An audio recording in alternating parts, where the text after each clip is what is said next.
Hello. Hello. Okay, hold on. I'm gonna put your bell on. Gotta put your bell on. Oh, where are you going? Get back here. You get back here. You will get back here. You gonna come up here? Well, get on up here. Hold on. Let's stand up first. There you go.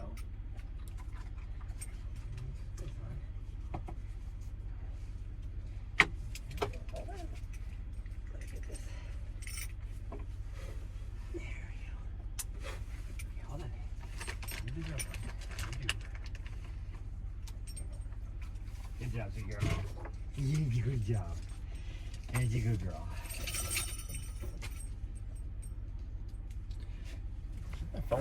There it is. There it is. Need to do that. Actually, while I'm doing this, I'm going to do this really fast while I'm thinking of it. While I'm thinking of it.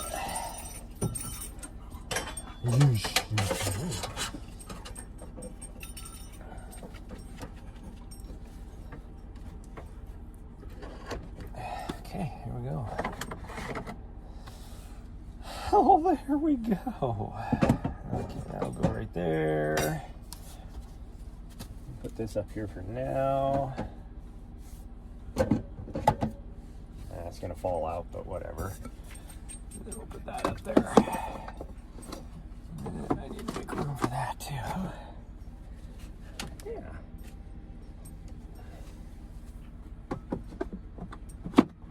Okay. Let me do this. All right, everybody. We cannot go until an update has finished.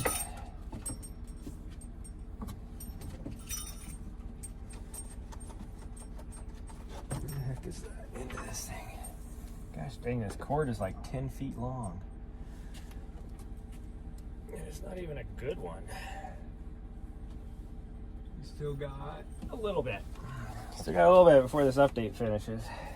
That's why I'm just kind of getting ready right now. My shoes. And I'm just gonna lean this right here for now.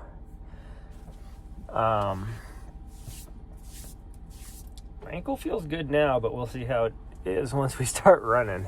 Surprisingly, like I think actually last night's run actually was very good for it, because if by the end of that run my ankle felt really good. So we'll see.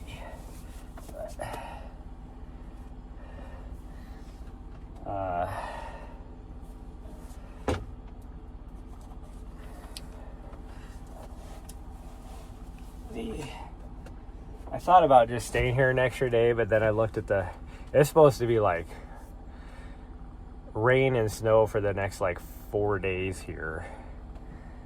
So we're gonna leave. I went back and forth this morning on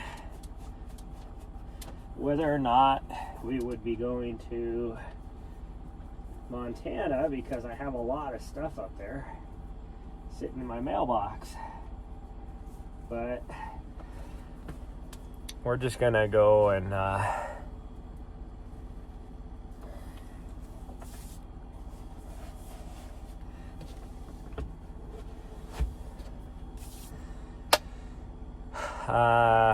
we're gonna go down to the Chiricahua. I don't know if we'll make it all the way there or not today, but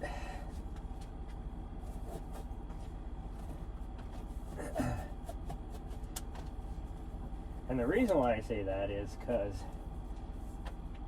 it's only like a 3.5 hour drive if you go direct, but we're gonna take back roads, so it's like, 6-7 hours or something probably. But download is done. Okay, hold on. shut my computer down now.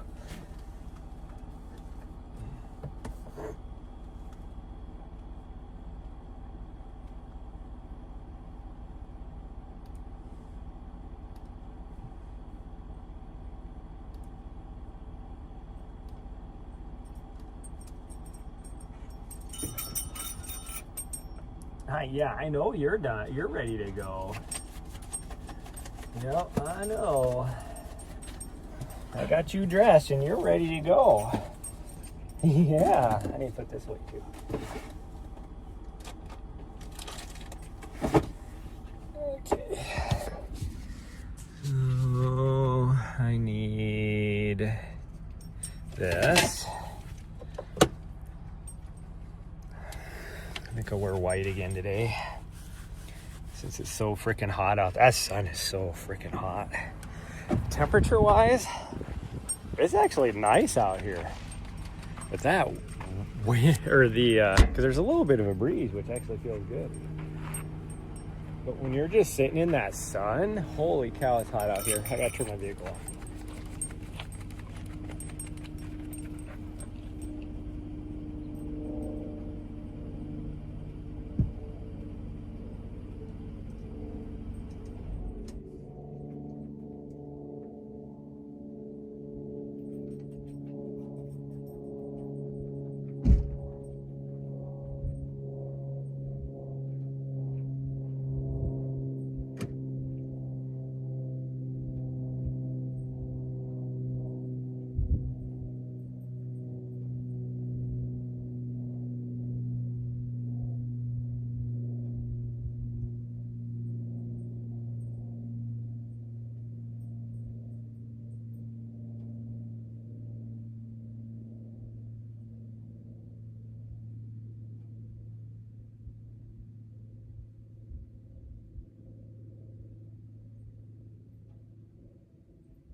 I'm gonna have to do my dishes really quick before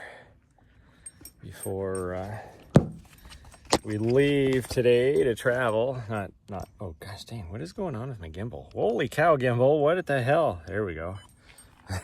The fuck was that about? I definitely need to do my dishes before we leave here. I need to fill some waters because it is hot. Okay, so we got a couple options today. We can either head up like we're going to do our 10K route and then go do that one side quest that we did the other day. And then, let's see, so we do the side quest and then come back this direction. And instead of turning to come back up here, we'll just continue down and then come up the backside and then back down. That, I think, is around 12 miles. Or we could do maybe the opposite and we'll head up over, head down that way, and then come back around all the way down and then head back up that way, maybe do the side quest or something. Or we could just head across the way and just do an out and back, climb it, go all the way to the plateau and back. And that is definitely 12 miles. It's actually gonna be more than that if we go all the way to the top. So, I don't know. I would almost rather just wander around over here because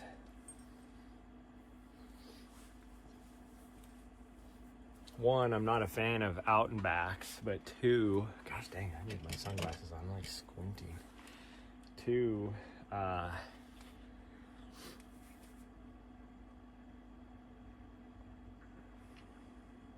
I just don't feel like doing that trail. I love that trail. I love that route. Like, I love the climb up. But also the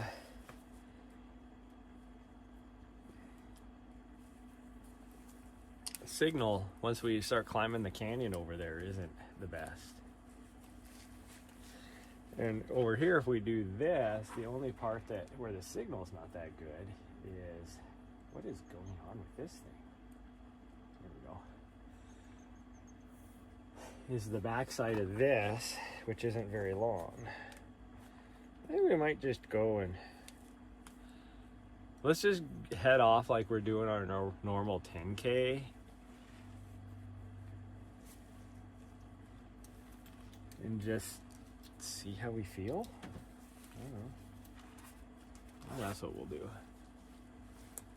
Because she's gonna want to climb this anyways. Plus, if we just go do the out and back, I'm only gonna get like what, like 800 feet of vert is all. She take off already without me? Most likely she did. Yeah, she did. She's like, I know where we're going. Oh, well, you're taking too long. I'm leaving. Sorry, I gotta change camera views here. Ooh, there we go. She's like, I know where we're going. You're taking too long. I'm leaving. That breeze does feel super nice though in this hot sun. Like, as soon as it came up, it's like my dog knew. And she wanted the back door open, and I'm like sitting in the back, and it instantly went from like, because I didn't run the heater or anything last night or this morning, because it only got down to like 58 degrees, I want to say, in my van, and like I was roasting most of the night. I had the back door open or just cracked, and then my exhaust fan on, so it was bringing in cool air even for like half the night. But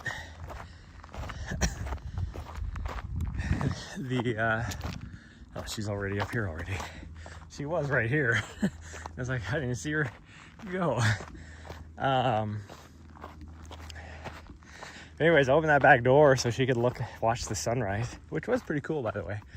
You can't tell now, but there was some, I guess you can kind of see them still over there.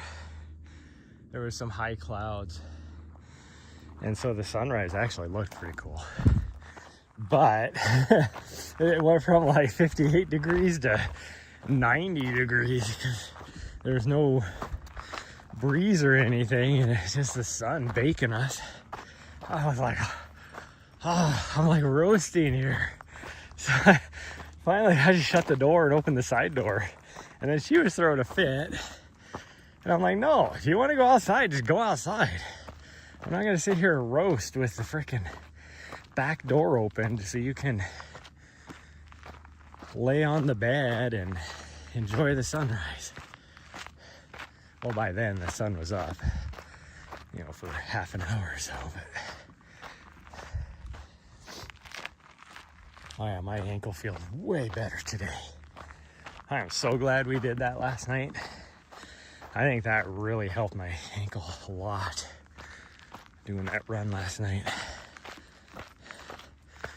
Because I don't feel anything today. Or at least right now, anyway. Yeah, but it's supposed to, by this afternoon, here it's supposed to be starting to get cloudy, and actually even before this afternoon, I think, probably by the time, I bet you if we look over, we're gonna see clouds on the other side once we get to the top of the ridge. But by mid-afternoon, the chance of rain goes up to like 50%. And it's pretty much between 50 and 90% rain all through the night, through tomorrow. Thursday is a winter storm warning. Like the temperature is gonna just plummet. It's gonna be high of like 42 degrees tomorrow here. So I was like, well, we got all that stuff. Are you coming? Okay. Good thing I filled up the waters because she's gonna need it. I was like, well, I got a lot of stuff in my mailbox up in Montana, so we could just go get it now. And I looked at the weather for Montana. It's actually supposed to be better than here for the next 3 or 4 days. Well, better is all relative, I guess. The lows will be lower, but the highs are higher in Montana, and there's a little bit of chance of like snow and rain, but not as much as here.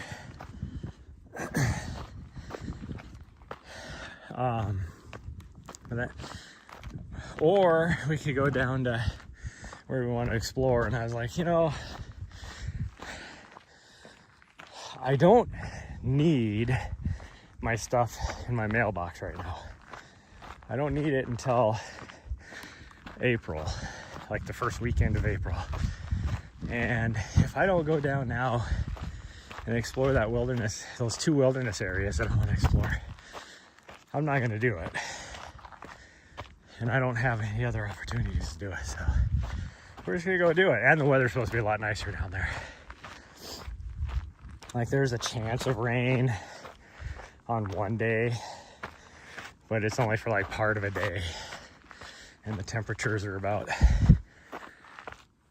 10 to 15 degrees warmer. So I think that's what we're going to do.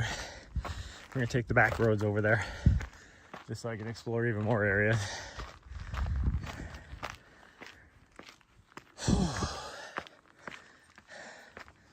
And then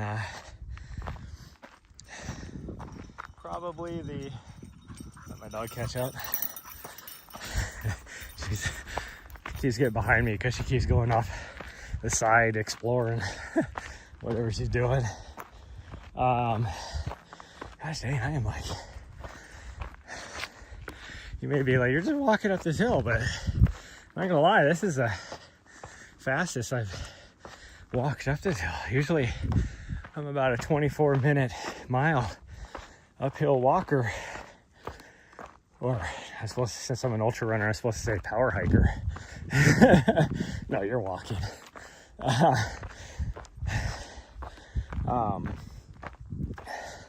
Yeah, usually I'm like a 24-minute up something this grade. This is about 24% grade. I'm freaking doing 18 minutes right now. Whew. That'd be why I'm out of breath too. And sweating already. Oh man. So yeah, I'll probably just do that, and then in 2 weeks we'll head up to Bozeman, as long as the weather, I mean, I'll keep an eye on the weather. I'm going to go up there when the weather's the best, but I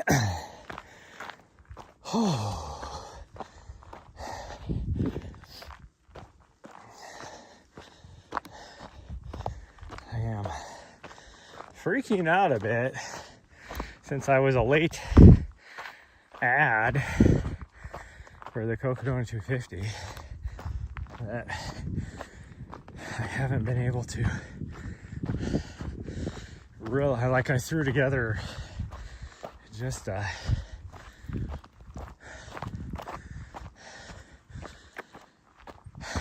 makeshift training block, a 10-week training block, which means really only 7 weeks of training.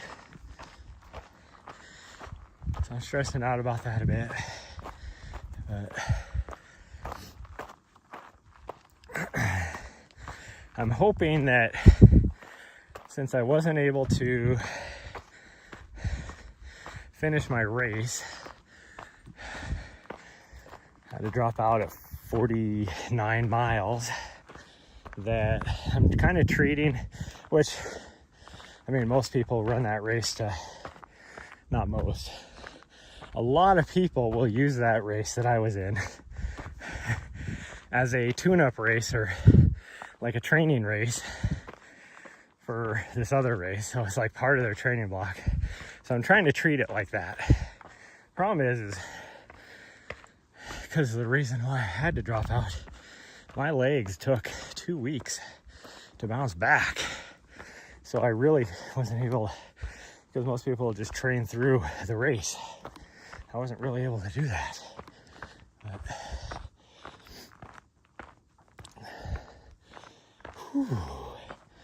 But that's my philosophy. And that would turn my 10-week training block into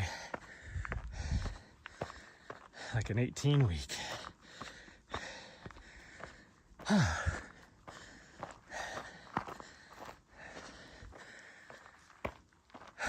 Which is still, for a 250-mile race, not the most training, but we'll go with it. So we'll do, let's try and run a little bit.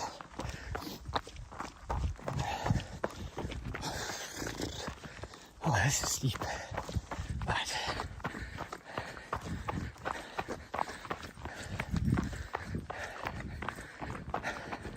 gotta put in the work.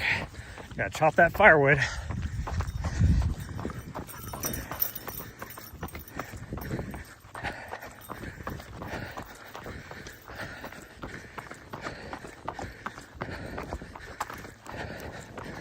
Oh. Whew.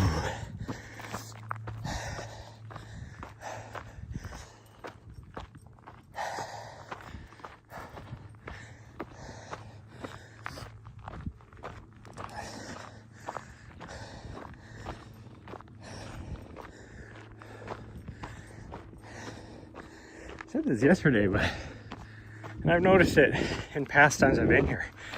But it's crazy to me how many freaking like small airplanes fly directly over here, like this flight path. I'm guessing they're just, I don't know where they're coming from or flying to, but they're probably using the freeway or this canyon or whatever as a where's it at? Oh, there he is. As a like landmark or whatever to follow. Oh, there's like so many, and it's constant.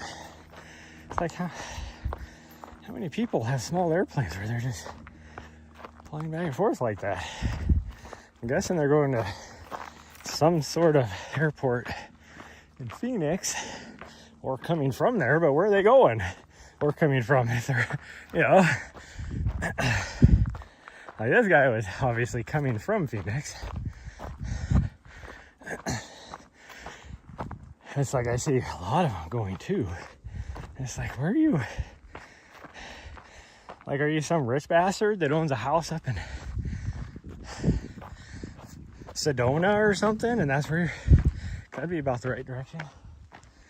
Not even, actually. Sedona would be a little bit over to the east, I think. But who knows?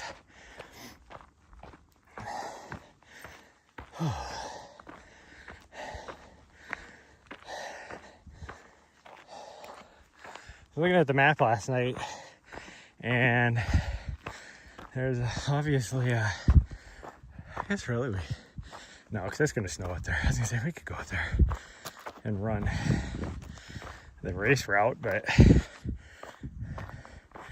the weather's gonna be like it is here. It's gonna be snowing up on the top of the Bradshaws.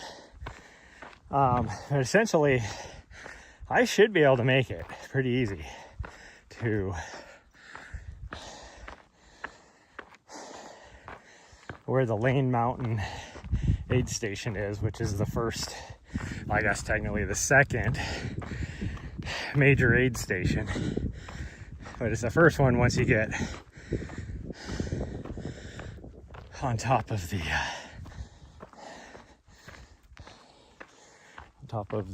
mountains. Because the first aid station is actually before you start climbing. It's on mile like 7 or something like that. Because from the start line you kind of weave a little bit southwest before you start making the climb up. And I looked at that and I was like, yeah, there ain't no way I'm gonna make it there.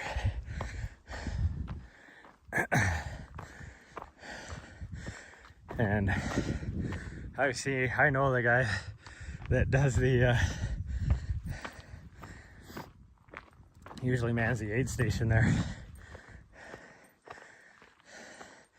and he has one hell of a 4-wheel drive to get in there. And I think most of what they bring in there is brought in by OHVs as well, so I know that's a rough road. Otherwise I just go to there and then run around. Whew. And then so I'll spend probably 2 days. One, probably not coming down all the way down off the mountain, but from Lane, well, no, I definitely wouldn't be, but going part way down just to check out the conditions. Holy cow, I'm pushing way too hard this morning. It doesn't help that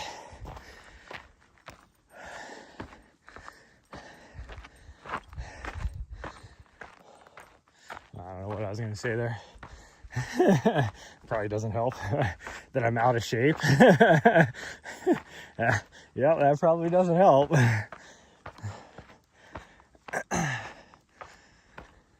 Sure my dog sees me. Yep, here she comes.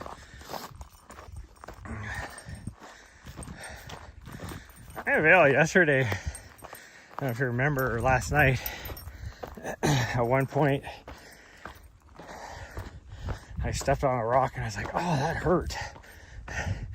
Because it was like right on the ball of my foot, and there's no rock protection on the shoes I was wearing last night, so I just landed on the rock like the worst way you could. Pretty sure, I didn't look this morning, but pretty sure I have probably a bruise on the bottom of my foot, because I can feel that. My ankle feels good, but the shoes I'm wearing now have a decent amount of rock protection. But if I step on something in a way that it puts pressure where I hit that rock last night, I can feel it.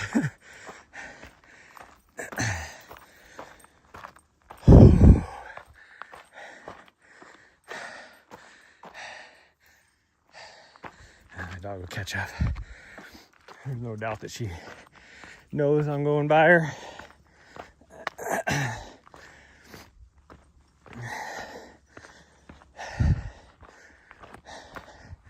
I don't think she drank any water before we left, so I'm probably gonna have to give her some water once we get over here to the saddle, right before we drop down.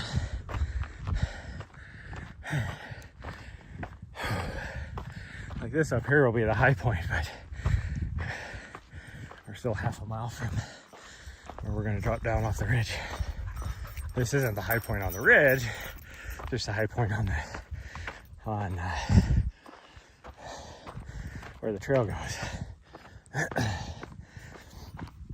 high point on the ridge is actually past the saddle where we drop down, but there's no trail that goes up there.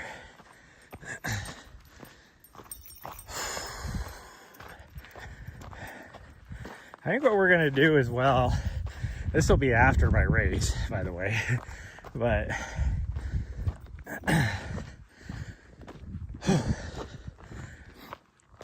I have nothing from currently on my schedule from the end of my race to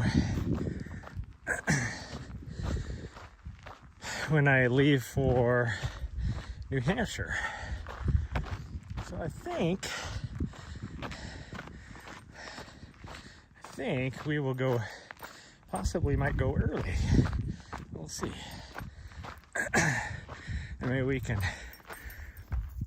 visit some of my friends in DC area.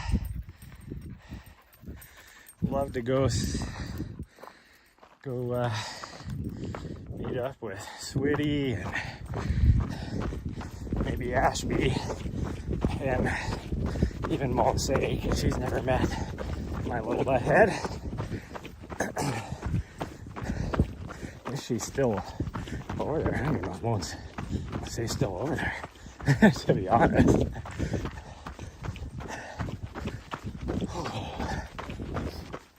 I don't think I've seen anything on, like usually I see something on, I think it's Facebook, I think it's like Instagram, for Instagram stories or something, but that could be buried as well. Because I don't spend a lot of time on social media, so unless you're showing up in like the first 5 stories or I seek you out, I ain't looking at you. And I never spend time on Facebook. The only thing I do on Facebook is clear my notifications about once a week.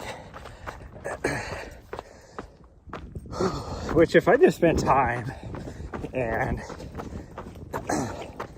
went through and clicked on everybody and said, you know, what is it? You don't block them or anything. You like don't highlight this or whatever.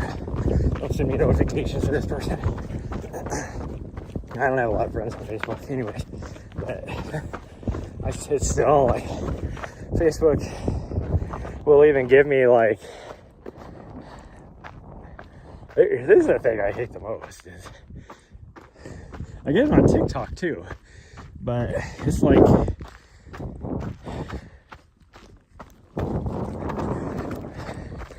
friends suggestions on Facebook,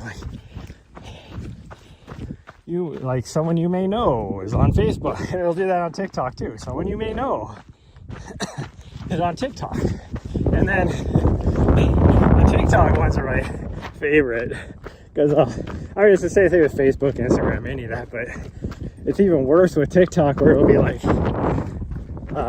this person who you may know is on TikTok, and I'm looking at the person, I'm like, I don't know that person. I guess I see it more so I truly see it more so on Facebook and Instagram, because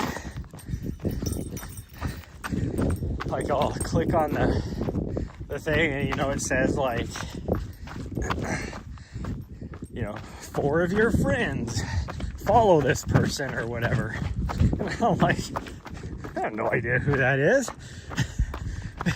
But then the ones that really get me is when nobody I know follows this person, and it's like, why are you suggesting that I follow this person? Because I have no clue who they are. Like, what the hell is in the algorithm? Like, what popped up on my, you know, FYP or whatever that makes you think that I might know this person to follow them, you know? It's like, what the hell?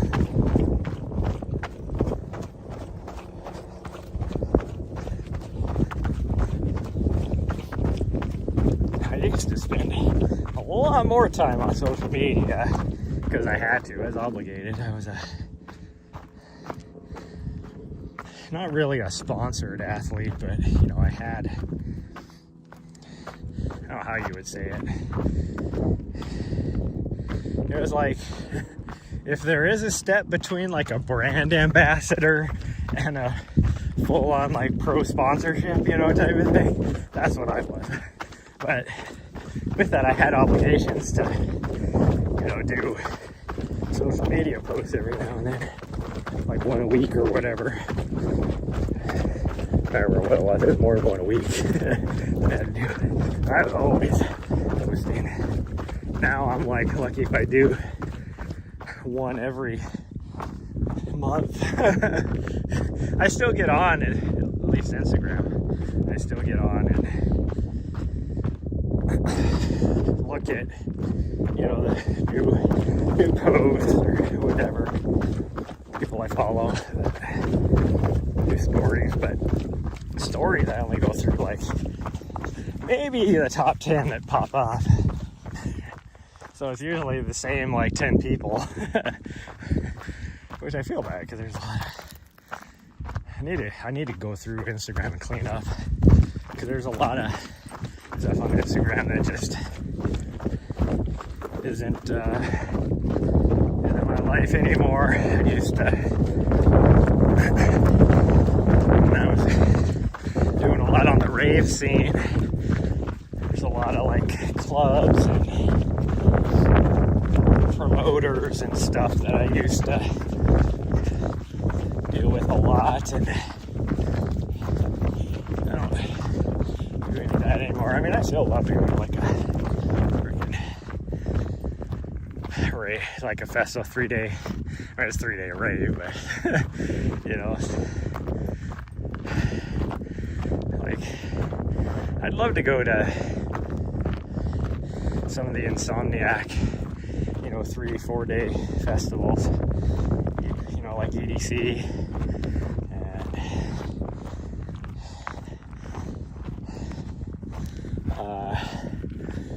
what's the New Year's one down in LA, and, you know, some of those I'd love to go to them, but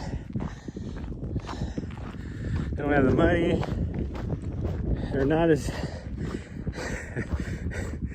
now I'm gonna sound really old. At my age, they're not as fun going to alone anymore. You still see people my age there. You still have fun, but if you're going solo, you just feel like that weird old dude now, trying to hang out with the kids.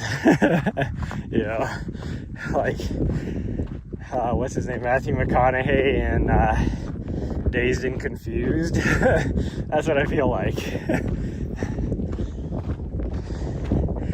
You know, because his character is a lot like mid to late 20s or something, and he's still hanging out with the high school kids.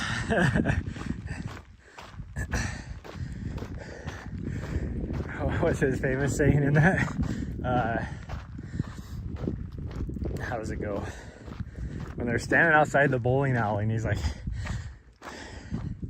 he says something to, oh, that's what it was. He goes, because they're hanging out with that incoming freshman, and he asks the kid, he's like, oh, hey, so tell me, what's the new crop of freshman girls looking like this year? And everybody else is like, dude, like, trying to get yourself to go to jail or like what? And he's like, hey, that's what I like about them high school girls. I get older and they stay the same age. It's like, no, I'm like, I definitely not like that. I will never be like, oh, high school girls, yeah. No, they just look like freaking little kids to me. That is wrong in a lot of ways. But other than that, if I go to a rave, that's what I feel like, is just, you know, an old Matthew McConaughey hanging with the college kids, I guess you could say. Even though, like, when I was a kid, you know, being like 15, 16, 17 years old, you know, I would have never been able to go to something like that with my friends. Nowadays, like, teens do it all the time. And it's not, like, I don't think there's anything wrong with it, but you definitely, I think it's good when you're like a group of friends, you know, if there's like 5 or 6 of you going, I think that's cool. That's really cool. Definitely don't go solo, but a lot of creepy dudes.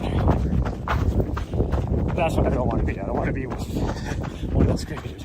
Like, I wouldn't be one of those creepy dudes, but I don't want people to look at me like one of those creepy dudes. Let's put it that way.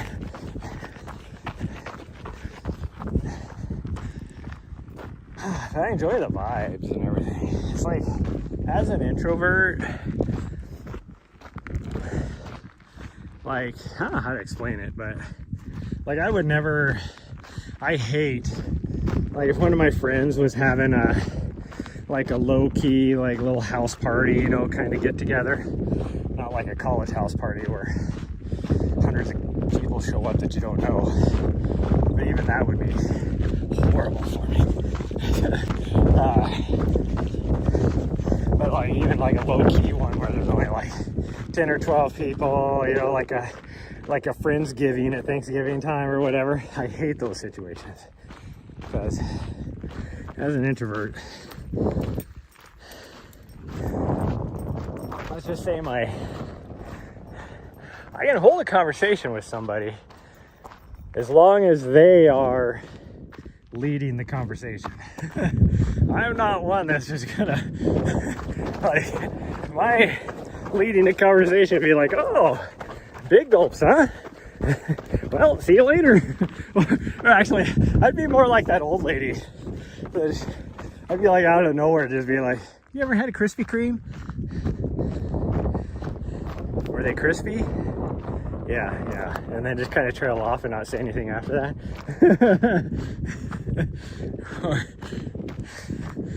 My famous, one of the guys I used to work with, Doug. The very first time I ever met the guy was before a deployment. We were down at the MOB station doing some training. We showed up there the first day, stand in line at the chow hall to get food, and I'd never even talked to the guy or met him really. He was standing directly in front of me in line, and all of a sudden he just whips around and he looks at me and he goes, you ever been stung in the face by a bunch of bees? And I was like, no. And then he just turned around and never said anything after that. This dude was so weird. He was a super nice guy. And hi. Oh, I was supposed to give you some water. Well, let's go right here where it's a little bit flat. I'll get you some water, okay? Before we do this big drop down. Like, super nice guy, and like his actual job, he was like good at. He was definitely, you could tell he was autistic. Like, he was super good and focused. All right, don't go down. I'm gonna give you water. Super focused, and you know, really good at his one task. You know, come here. All right, here, I'm gonna get you water.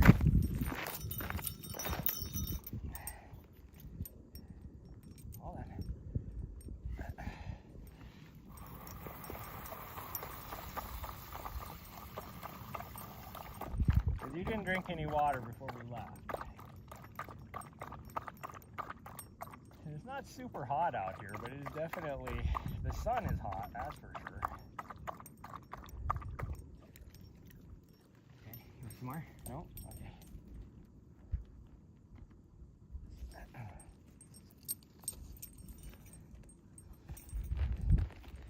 Okay. Oh.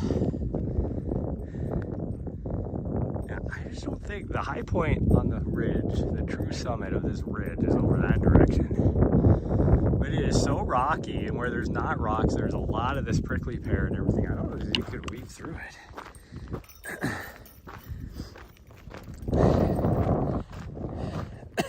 But yeah, this guy, he was a strange duck. Super smart though. Like, he was that type of autistic, like super smart. Just socially awkward. And while we were in Iraq, he was writing his, what do you call it, biography or autobiography? I don't know, whatever. Whatever the true term is. And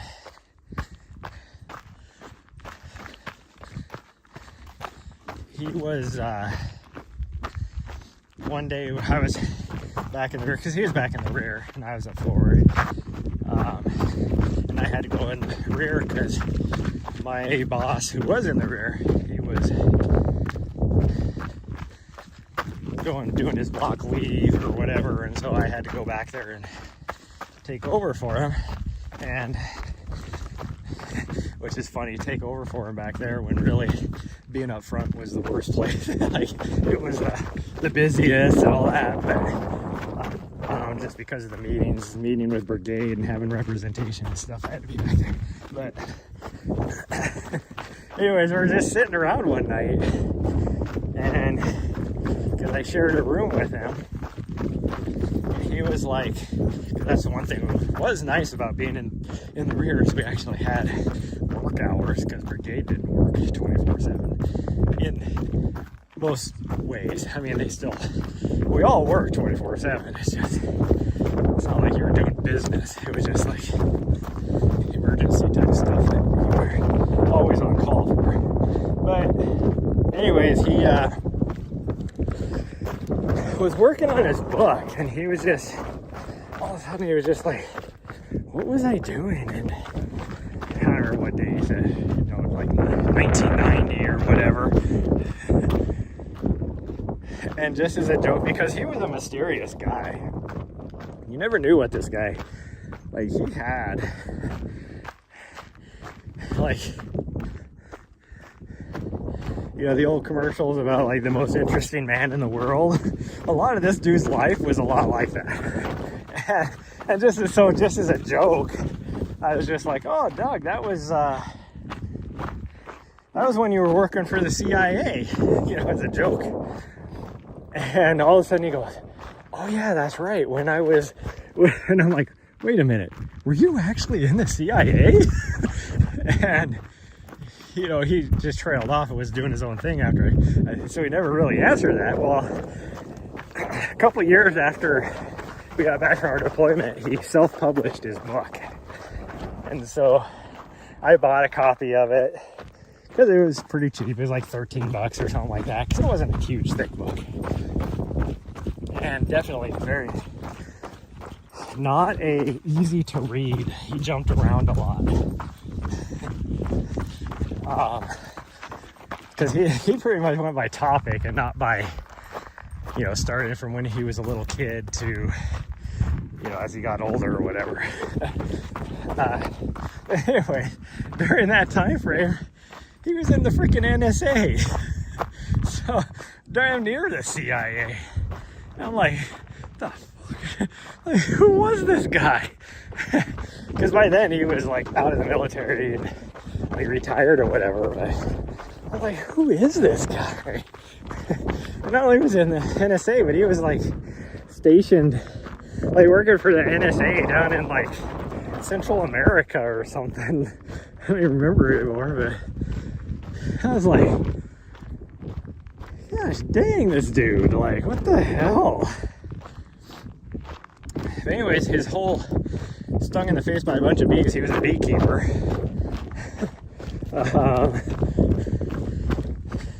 So that's why that was relevant. He at one time rode his bike all the way across the US just for fun. Like, he was a Forrest Gump type of person. That is the easiest way. Like, if you ever wanted to meet a real life Forrest Gump, that was this dude.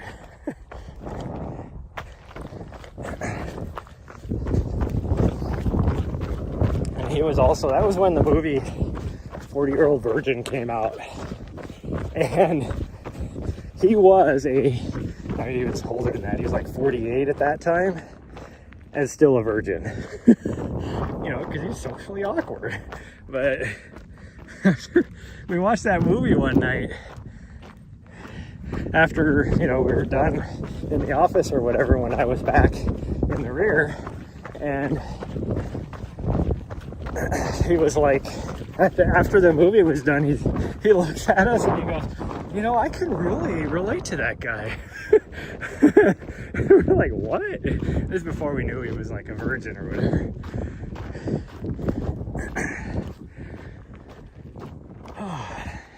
Now, once we got back from the deployment, I think this is before no, this was after he got out of the military. It was in his book. He did meet some girl, and he talked about her. I don't know if they ever got married or whatever, because it's towards the end of his book. He talked about after he got back, and he met some girl, and as he said, she opened his eyes to the world. It was like, oh, I know what that means. Oh, that dude, good old Doug.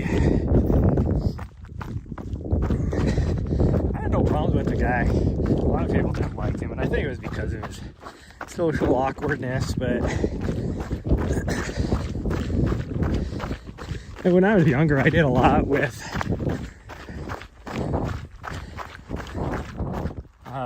like special needs kids, you know, a lot of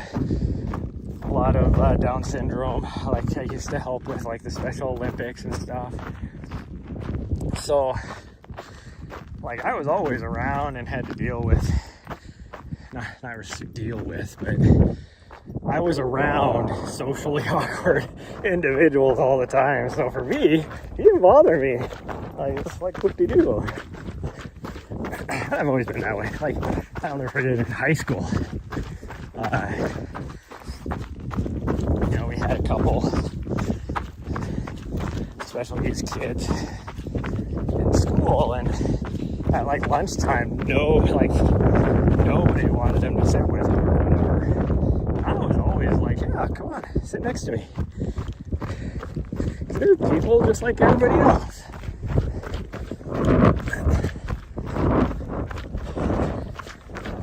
I was never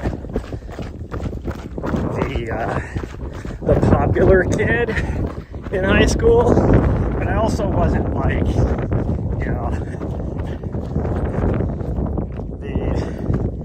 I don't know what you call it, the person nobody wanted to hang out with or whatever. I was a smart jock. That's really what it came down to, which wasn't cool back then. But so I always, you know, was always hanging out with some of the smart kids, but also hanging out with the jocks, you know. So I was like, but neither one of them would like seek out me, you know, to hang out with, because I wasn't like the popular kid, which is weird because like my senior year of high school, I was dating like one of the most popular girls in the school. And I went to a small school, but she was like, as a junior, she had already committed to a college for basketball, and like she was, like I said, she wasn't probably like the most popular person, but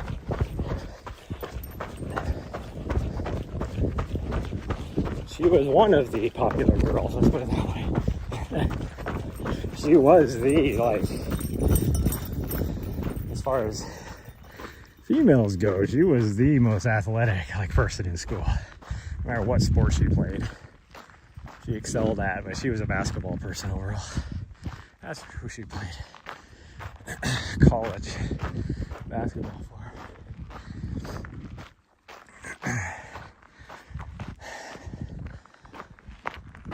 Oh, I wonder what happened to her. I guarantee she did not glow up. I think her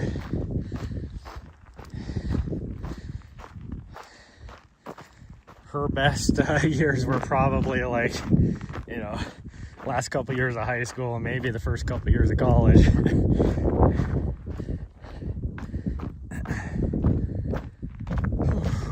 Okay, let's keep going.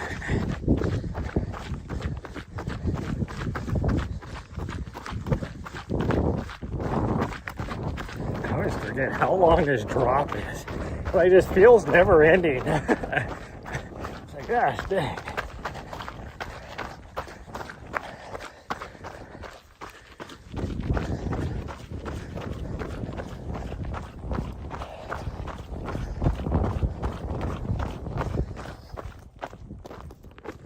for my dog again. Oh, she's chasing a rabbit, so we're gonna be a while waiting for her to come back up here. I don't want her to lose me, because if I go down too far, she's gonna not be able to see me.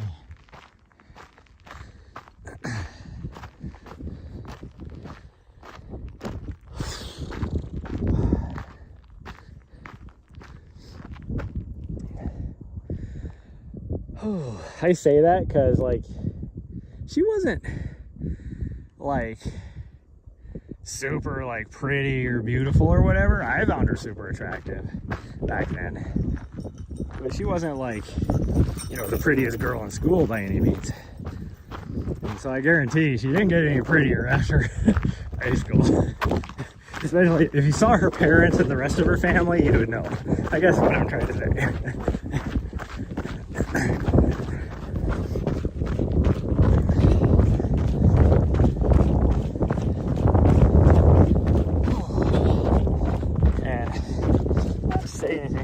Against it or anything, but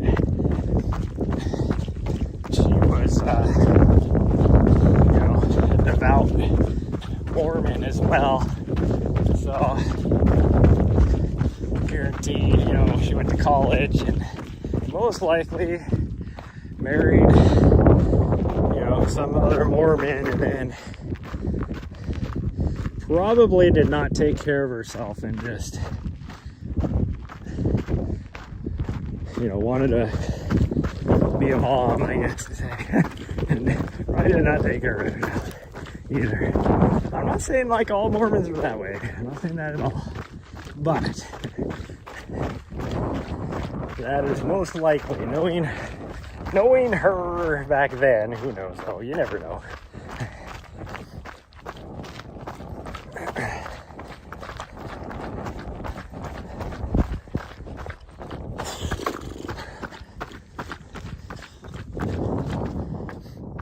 Wonder what happened to another girl I knew back then too. Oh geez, that I dated for a while. Oddly enough, when I was like in the 8th grade, and she was in. Oh geez, what was she, like a sophomore in high school? I want to say, but because I lived like way out in the boonies, like, there was nobody else around us, so. You know, we did things. Let's put it that way, we did things. And then when I was a freshman, she was a junior, and we still did things. But it was like secret. Nobody in the school knew. Me and her were like an item, I guess you could say. It was more like a, not even like an item. I would say we were more like friends with benefits. Let's put it that way. When you get bored, you're out in the boonies. But my closest, like, what I would consider a friend in school was like 20 miles away. You know, friends that I like hung out with or whatever. It wasn't until like my sophomore year I had access to a vehicle, so I would like drive to school just so I could, and my school is 30 miles away, so that afterwards I could go and hang out with friends instead of just, you know, riding the bus home and all that.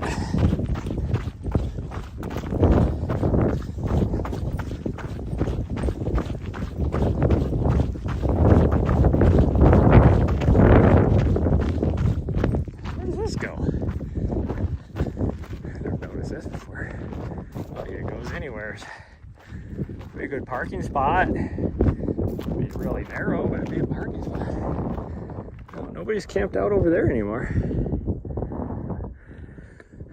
So I was thinking we should go up this road again maybe today. And we'll end up going up like right around that knob. It's not too windy, I don't think. Last time we were up there, it was so freaking windy that it was miserable.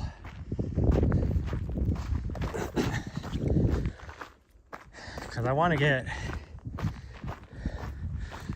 you know, the 12 miles in today.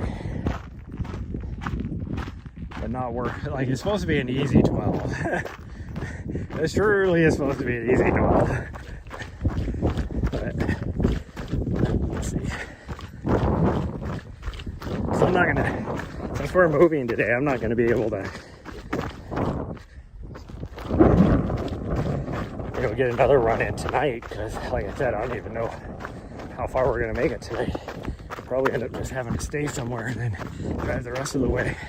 And that staying somewhere might be where we did all our training for my last race, because that is on the way to where we're going. But because we're taking the back roads so I can see things, that's why it's gonna take us so long. Like, even if we get to that area, it's probably gonna be dark. So I'm definitely not gonna be able to go all the way up into where I want to get into, which I wouldn't want to do in the dark anyways. The whole idea of going into this place is to explore and be able to see things and all that. So I don't want to go in somewhere dark.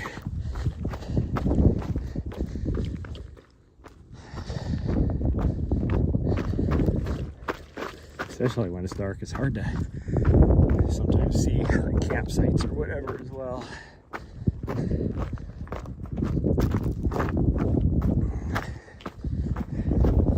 Look at the map too. They're gonna go in through like Turkey Creek. Is that a freaking? There's like a little wasp nest or something right there. Looks like. I wonder where that came from. No trees around here. Must have been in the ground. Somebody driving up this, probably, you know, tore up the ground enough or whatever that it kicked it up.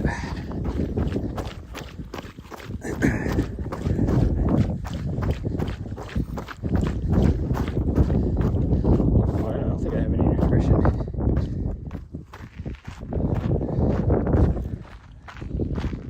In fact, I do not. Well, that sucks. I have my emergency nutrition, which is Nerd gummy clusters, but they've been in here for so long, they're probably rock hard. I guess I could just put one in my mouth and kind of suck on it like a freaking Jolly Rancher or something.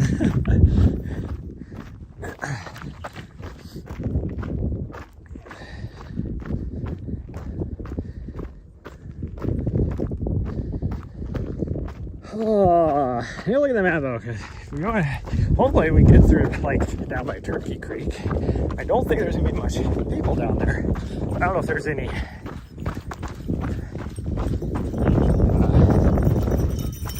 campsites. Even if there is campsites, I don't know if the trailhead goes all the way down there. I'm not sure about that.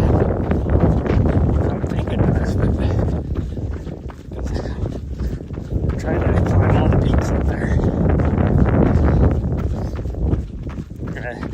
I remember if you go from the north end, there's a trail that goes like pretty much down the whole ridge line, going up and over a bunch of peaks, and I think the trail goes all the way down to Turkey Creek. I'll have to look. But I should know that before we head that way.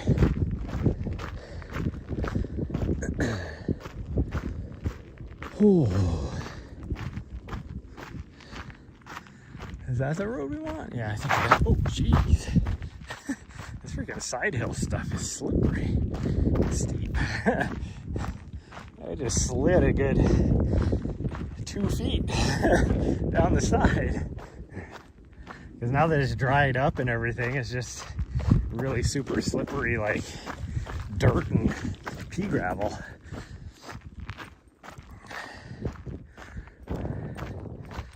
Okay. Well, let's go off to the right. What are we at? We're at 3.1 miles right now, so exactly 5K. Oh, we're gonna go this way. Yeah. It's like, oh, okay. Oh, this sucked climbing though. Now that I think about it, do we really want to do this? I think we have to in order to get the mileage on it. Because I think a mile and a half, because this will put us at 7, a mile and a half, and probably like 2 miles. What is that? Another 3.5? That'd only be like maybe at the most 11 miles if we don't do this.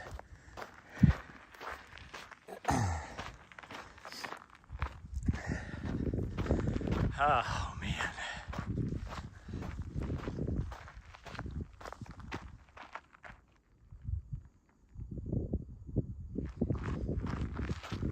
I thought I heard people talking for a second.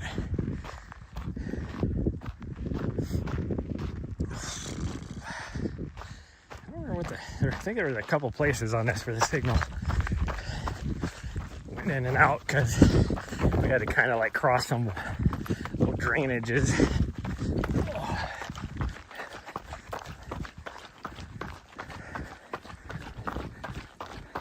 But I don't remember.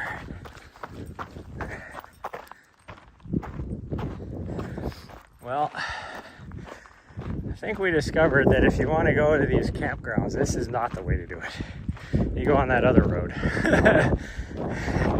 That's a good 2 foot deep little erosion cut there. I wouldn't want to do that. And then even here, it's like so uneven. Yeah, I can really feel that bruise on the bottom of my foot, on the ball of my foot. Even just on this, of course, this little dirty area is almost concrete now that's dry after the rain and everything.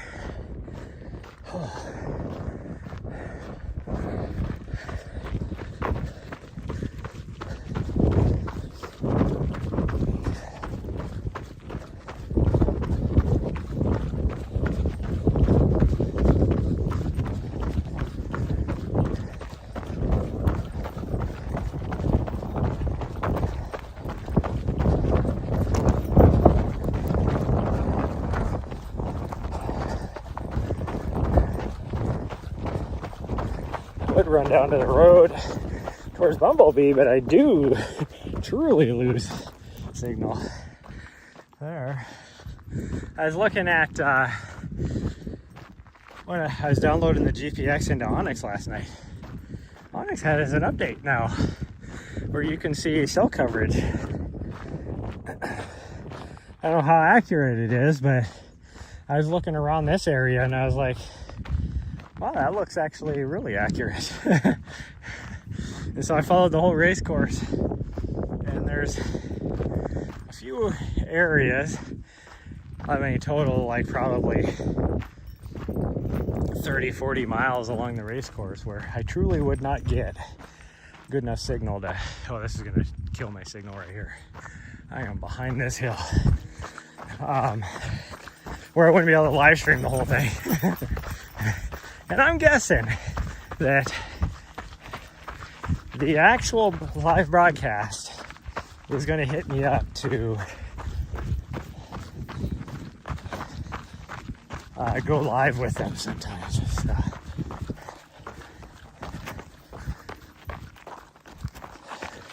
we'll see.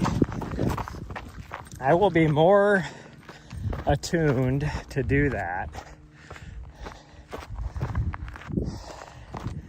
depending on how my training goes and how well I'm doing at the race.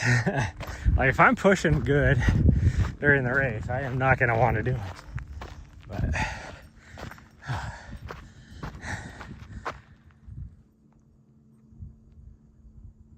oh, it's birds that I hear. Like I keep hearing what sounds like freaking voices, but it's birds. Because now I was able to hear them clearly.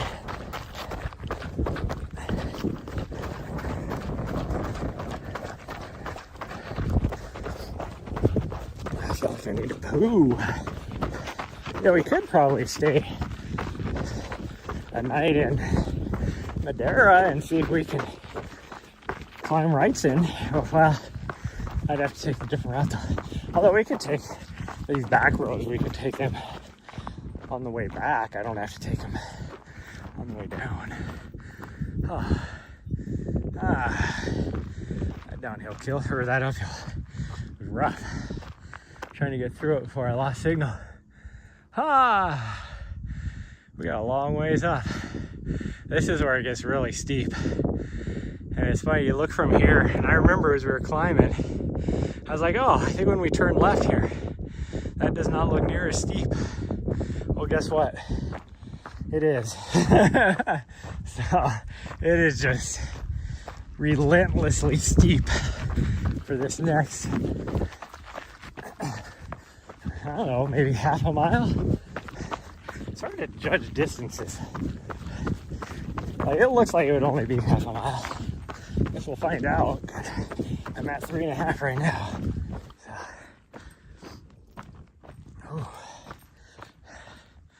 I should probably plug my phone in too. Gosh dang, we gotta go through this little wash area too. Oh, what did I just do? I lost something.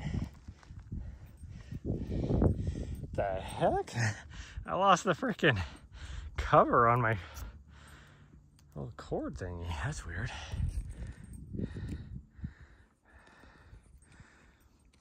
And it won't stay on now either. Is that gonna be bad if I just put that in here and then just glue it back on later? Hopefully I don't shock the shit out of myself when I plug this in.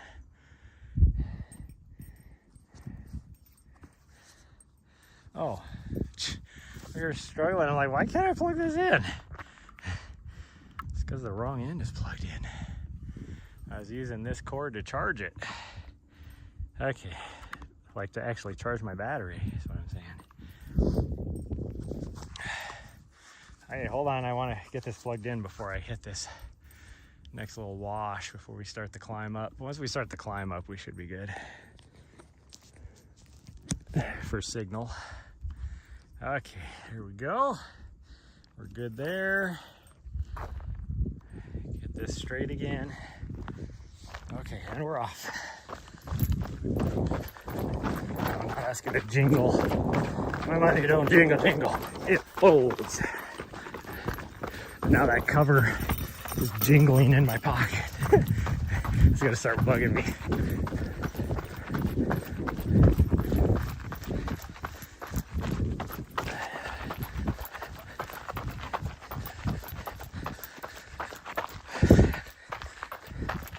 Sometimes when I'm running uphill like this, I feel like Jim Walmsley. Like my running lope and everything, in my brain, I look like Jim Walmsley, just loping up the hill. In reality, I probably look like a constipated sloth. Whew. Okay, let's go.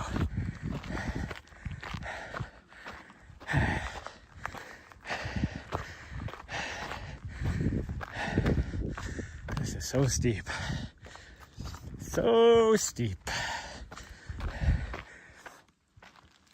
We got a long ways to go.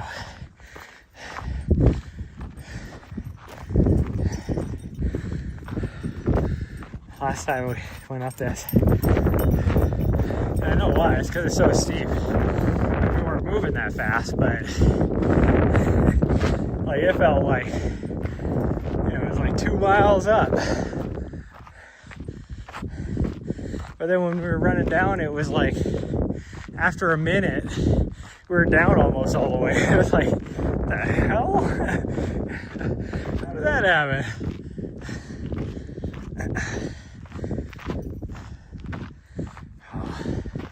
I'm starting to get hungry, which isn't good, since I forgot to bring snacks. I remember to fill my waters up, but I forgot to fill my nutritions. I like emptied everything yesterday out of my vest because I knew I needed to fill everything up. And then I was so focused on getting out the door since we're going to be driving today that I didn't think about nutrition. Oh man, this is steep.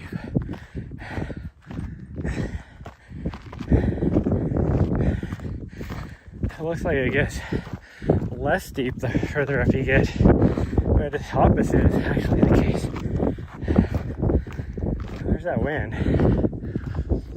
It's picking up a lot more than it was. And we're not gonna like being up here. It's gonna be like last time when we came up and that wind was howling so much. There was no wind this morning when we left. Zero, like maybe a 1 mile an hour breeze. That was about it. Holy cow. You gotta be freaking kidding me here. Well, there's Bumblebee Ranch right there. For those of you that want context, that's how far over we are. And there's the road that goes another, I think you have like 6-7 miles before you get to the freeway entrance from there. And it is a rough road. Super rough. Like I go back the other way, even though it's usually backtracking. Just because going the other way, the road isn't as rough. Or at least most of it isn't as rough. There's portions of it that are just as rough, but it's not as bad. Because that road there, over here, 90% of your traffic that comes back in here is on that portion of the road. And out of that 90%, half of it is people on OHVs, side-by-sides, four-wheelers, that kind of stuff. And they have a tendency to rip up the road worse.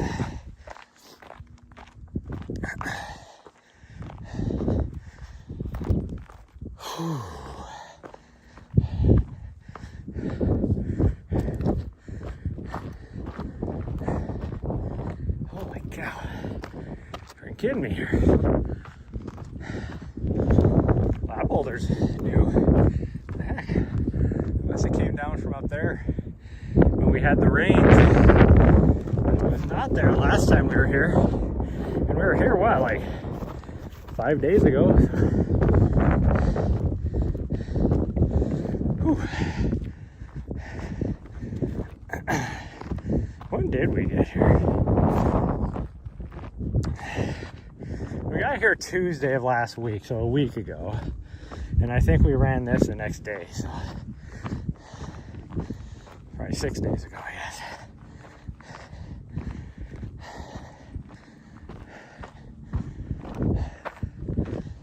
Oh man.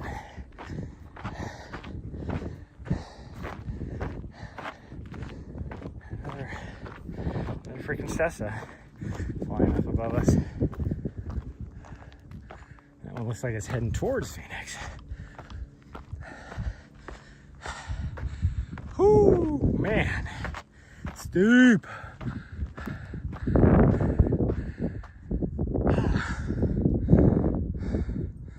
There's a mine up there.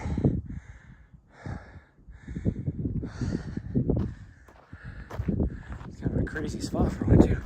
There ain't no road or anything. Probably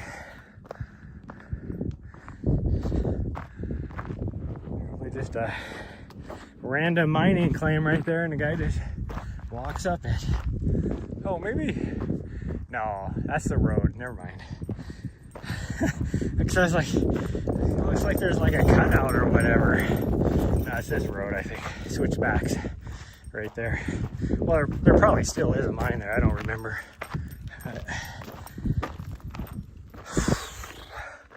Oh, this thing is steep. We need to take that lower road. It doesn't go very far, but at least it's not as steep. There's this road right down below us here. Is what I'm talking about. But there's only, it like only goes maybe a couple hundred feet, and there's a little mine over there.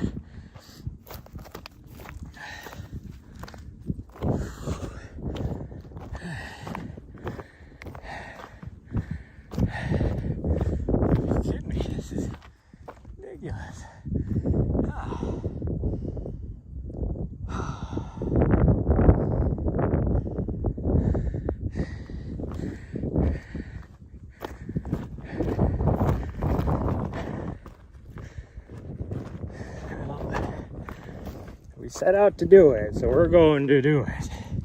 We might go through that gate just a little bit too, just because I'm curious to see where that goes. If it's easy to get through.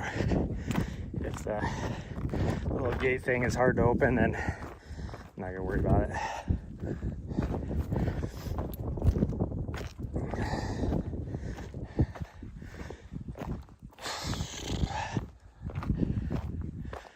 Yeah, she's hot because that tells you how warm that sun feels. She's hanging out in the shade, and it ain't that hot out here. Get to the top, I'll give you a little more water, okay?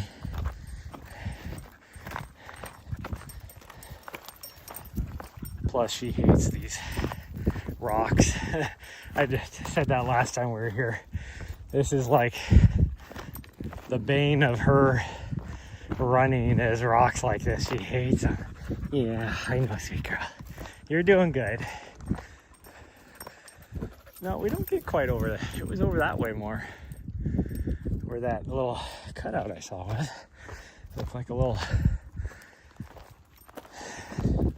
definitely a man-made little thing in the rocks.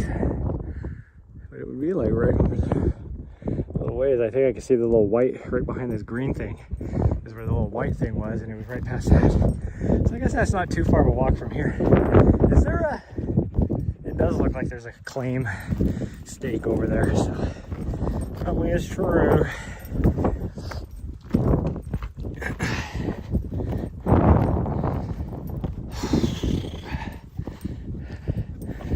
What are you doing? Get your face out of the pointy stuff, you weirdo.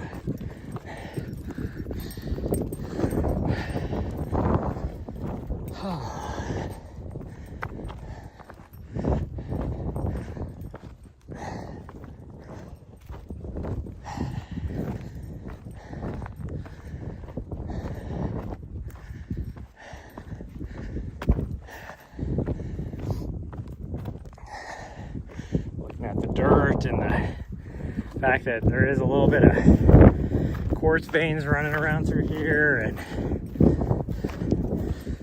what I would guess and say is gabbro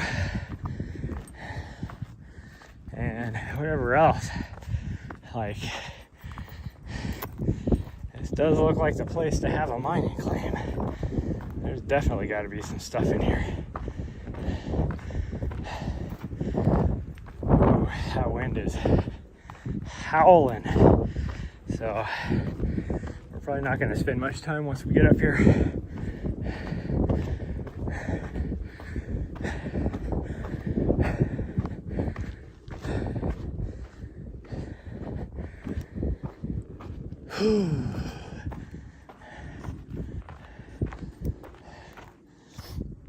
This dirt, like this is, I don't know, some sort of sandstone. Like, it's pretty solid, but this road's real easy. But it is so stinking sparkly. You guys can see.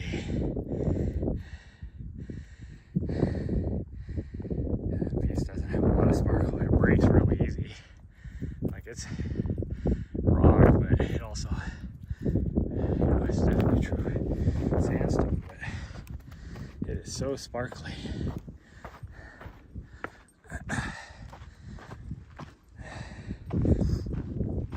Either has a lot of mica in it, or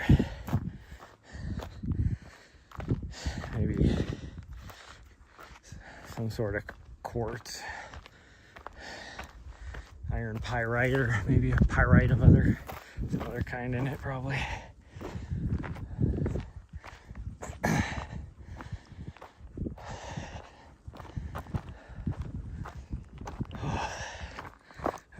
Reach the top of this, or at least to where the gate is. Well, that is the top of this. We'll see how windy it is, if we want to go through the gate or not. And I can hear the wind. Right here we don't feel it, but I can just hear it howling up above us and off to the side. Pretty protected here because of the direction the wind's blowing.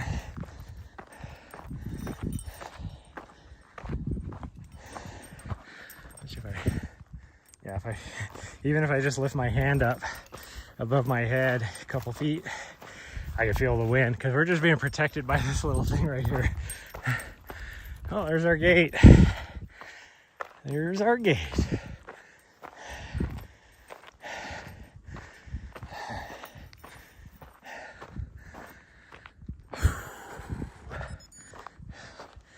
Oh, it was half a mile. Could we just hit our...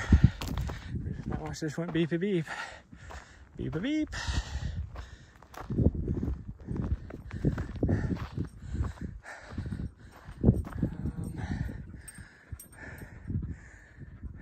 It's the easiest way to get through this gate.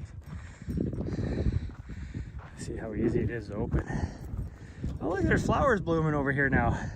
Told you with this rain. That's not too bad. I think what we're gonna do though, is we're gonna come back this way. To just lay that down. Okay, come on. There you go, good girl. Just gonna want to see where this goes. It can't go that far. This isn't even on the map. Like, wow. So I've never seen this before. So there's a mine over there, obviously, and that drainage is Black Canyon Creek proper. That's a working mine too. Like, it actually looks like there's people down there working on it. And then this would have to be the road right here that I was like, oh, there's a road that goes back in this area all the way and connects all the way over to Crown King Road. That's gotta be it. But like over here, it doesn't look that bad. But where you have to cross the river over here, or the drainage, the creek drainage, like it doesn't look like you're gonna be able to cross it. Oh yeah, I hear vehicles down there. I definitely hear vehicles, so they're... Oh, it looks like there's another mine, or at least something right here too. Yeah, they're operating equipment at least. Let's see if I can zoom in.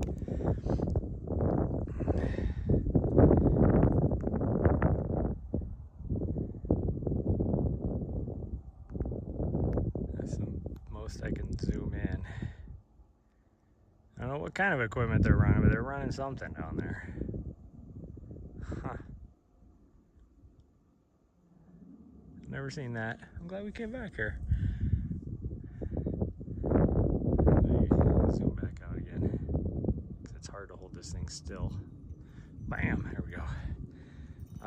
My dog, she wandered over here.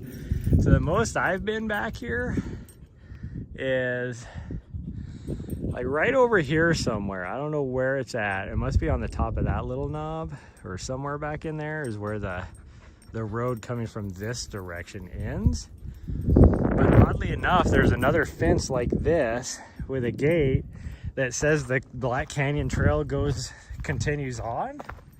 But we went down it, and I think it was me and my other Vizsla.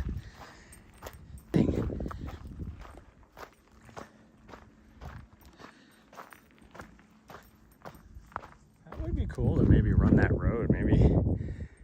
That'd be pretty cool. So supposedly, because there's a trail back here somewhere that goes up into the wilderness, because that's all wilderness back here. And supposedly, it's over here somewhere where it goes up. I would guess and say it would have to be over that way more. You'd have to go up and over this ridge that connects up over that way. Because over here, I don't think it really connects up. I'm going to lose him. I think I'll run a... I'm going to make sure my dog saw I was going this way. Because she was down doing something down the hill.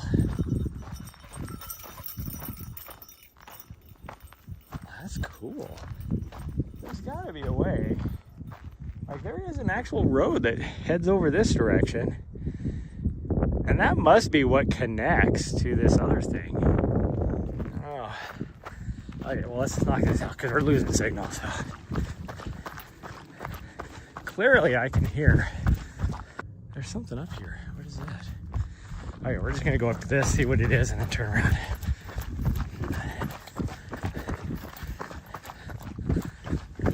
Oh geez, that's a mesquite. I just damn near ran straight through. Oh, there's like a little gate here to keep people from going further. I wonder if it's locked. Oh, my dog is way the fuck out there too. No, it's not locked. She went all the way over. Good job, sweet girl. Thank you for listening.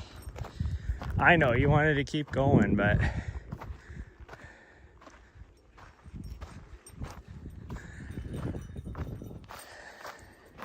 I think there is actually a piece. That's probably what this mine is. On the map, I'm pretty sure there was an actual piece of private property back here. I just never knew how to get to it or where to get to it. So you must be able to take that road. I bet you'd take it from the other way, not this way. But that road doesn't look that bad. It's just... But I bet you do probably come from it the other direction. Wow, this looks so cool back here. Like I've never seen it from this perspective before. That wilderness area is freaking awesome.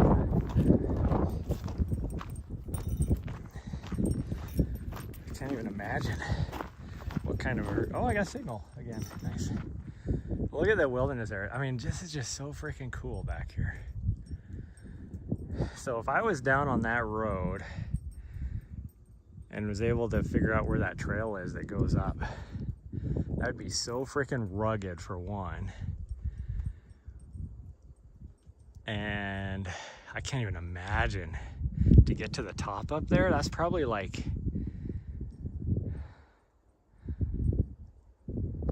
5,000 feet of vert, probably. It may not look that big to you guys, but that's a lot. Because we're 1,000 feet up right now from down there, easy. And there's easily another at least 3,000 feet to the top of that from the level we're at. That's nuts. I want to do it. The problem is I don't have a vehicle that can get back in there. Get through it. That's the thing, I don't think I can get through it. Like, from what I see looking at that road over here, I don't think I'd have any problem driving down that road. It's just getting on that road is the issue. So maybe, like I said, maybe if you get to it from this side, it's a lot easier. This side, not so much, but from over here where the crossing is to over here is like, to where the trail goes up is about 5 miles. So when I calculated it out to go from there all the way to the top, I wanted to look at these flowers. How do I get over there? She's like, this way, dummy.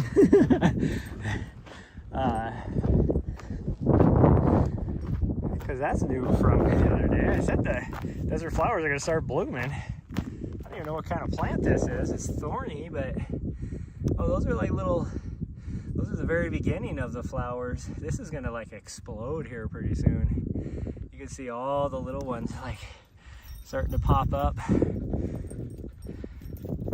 think it'll look so cool. It'll be so pretty. Huh.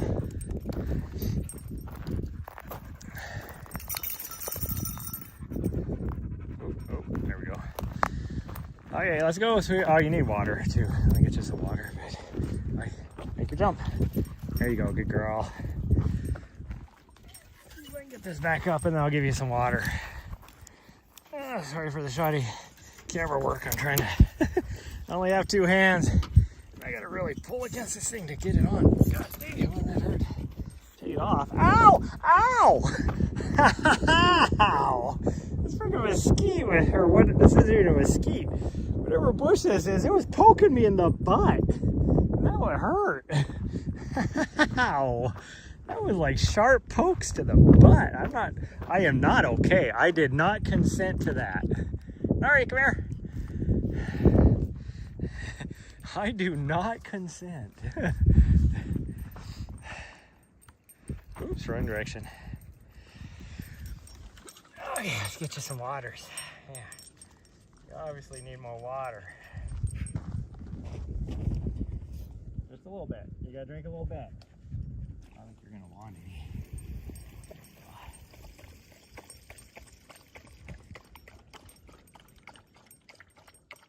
You did want some. Good job. Yeah, good job. Okay, well, let's head back down. Yeah, head back down. So we're gonna be we'll be about 8.5 if we just went straight back. I don't know if we're still gonna get to 12, but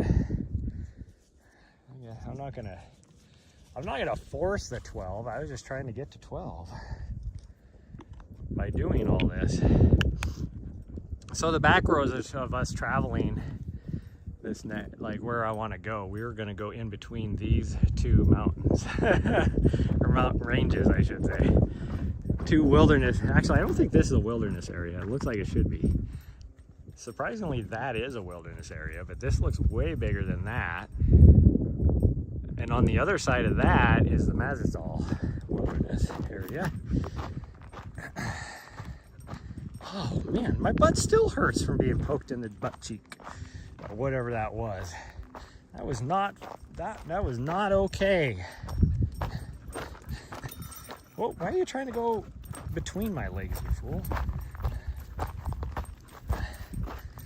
Okay, well that was cool. I've never actually looked back in that way before.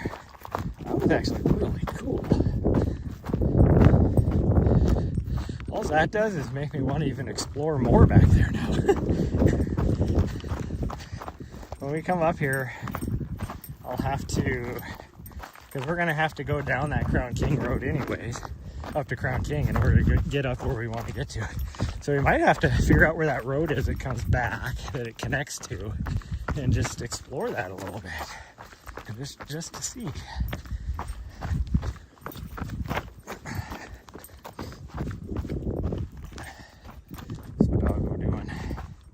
What that dog doing? I said that, she looked at me like, mind your own effing business. I'm doing what I do. Being a dog. I'm being a dog. That was weird though that the wind completely stopped up there. Now that I think about it, it was like, there was no wind. And now I'm starting to feel it again. Oh, you pooping? Okay. Oh, that's a big old poop. Did you even poop today? Goodness gracious, you. Goodness gracious, that was a poop. Poop and a half.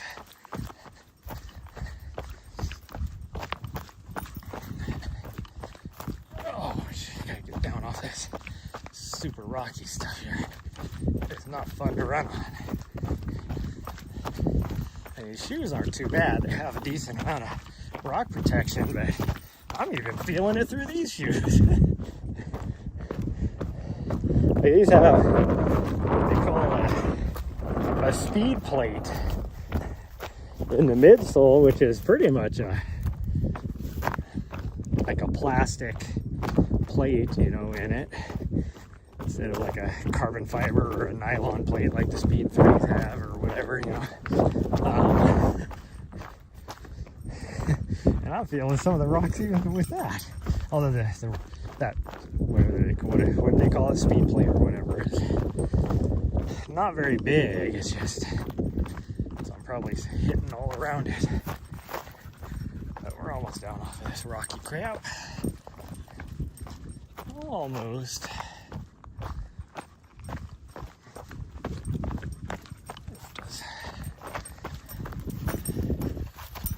Oh, the climb up the other side. Will you stop? Will you stop stopping right in front of me? She like makes a conscious effort to go around me, steps in front of me, and stops. There we go. I think that's pretty much all the really bad rocky stuff now. Should be okay.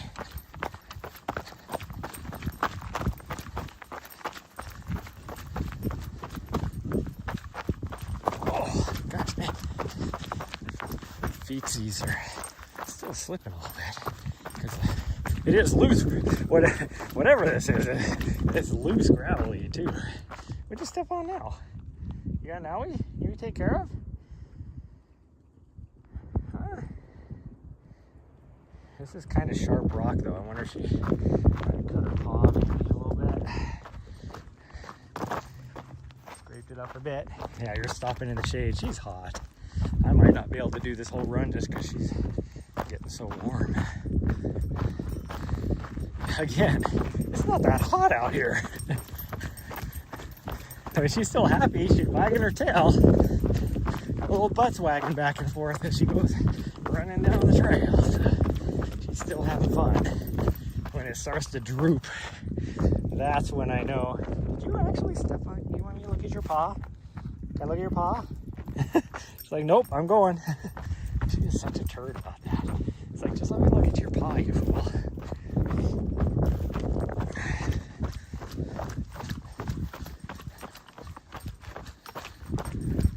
Oh, jeez. Whoa, almost fell. Hello, Kraken. Been taking a week off running. Feels like it's getting better. That's, oh, jeez, almost fell again. This is so steep that everything is like slippery in a way. Yeah, after yesterday, I almost was gonna take like a couple days off because my ankle hurt so bad. It was like the front of my ankle. So not like the freaking, like I twisted my ankle or anything. It was like almost like a muscle strain, or, you know, like a, I don't know what you call it, like a really low shin splint, but not a shin splint because it was not even in the right area. So it'd be more of a compartmental syndrome, really, which maybe it was, I don't know. It feels a lot better today though, so like I don't even feel it today. But I think that's because yesterday I spent like an hour. Like our first run, we weren't able to do anything because it hurt so bad. What is she looking at? I know, she's probably seizing a rabbit or something. My first run, I really couldn't. Like, it was a failure. We really didn't do much because I just couldn't run. It hurt so bad. And then after that, I got my scraper out and I just worked on it for like an hour, just scraping it. And then when it still hurt, we did our nighttime run, our sunset run, because I had to do something with her, just because we didn't get any miles in the morning, and even if we do get a lot of miles in the morning, we still have to do something short. Oh gosh, dang, this is slippery. Short at night, and if this wasn't so steep, it'd actually be really nice. By the end of, like when we started the run last night, it hurt. But by the time we got done, it didn't hurt, but it didn't hurt as bad. Let's put it that way. It actually was feeling a lot better. But I could still feel it. But like this morning, nothing. So that's good. I was a little worried that I was going to be having to take a break from my training, and I don't have time to do that. I do not have the time. Whew. So that's good. It's good yours is feeling better too. Gosh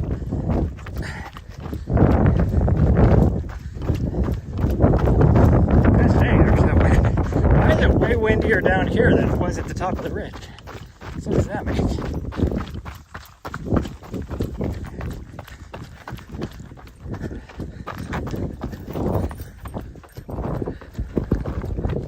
Yep, I'm coming. I'm keeping up with you. You gotta go move a lot faster than that. It's because she keeps seeing shiny things right on the side. Squirrel! So then I get ahead of her.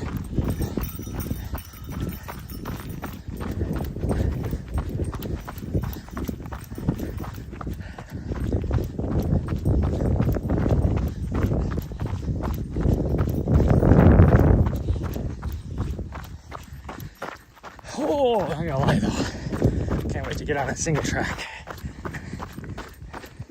We got like probably half a mile to get there.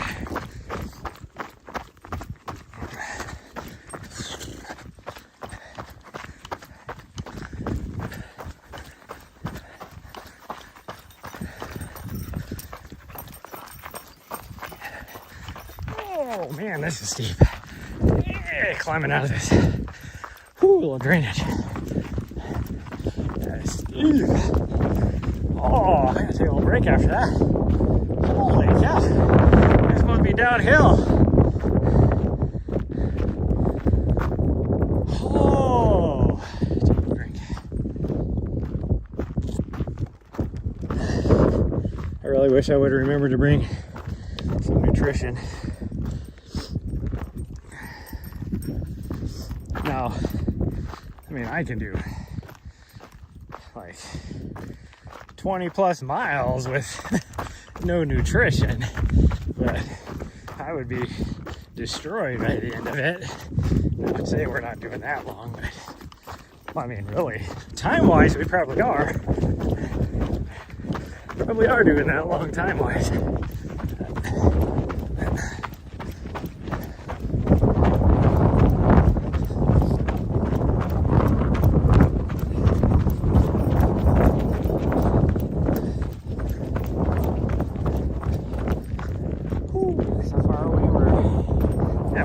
Hour and 40 minutes into this run, and we've only done 5 miles.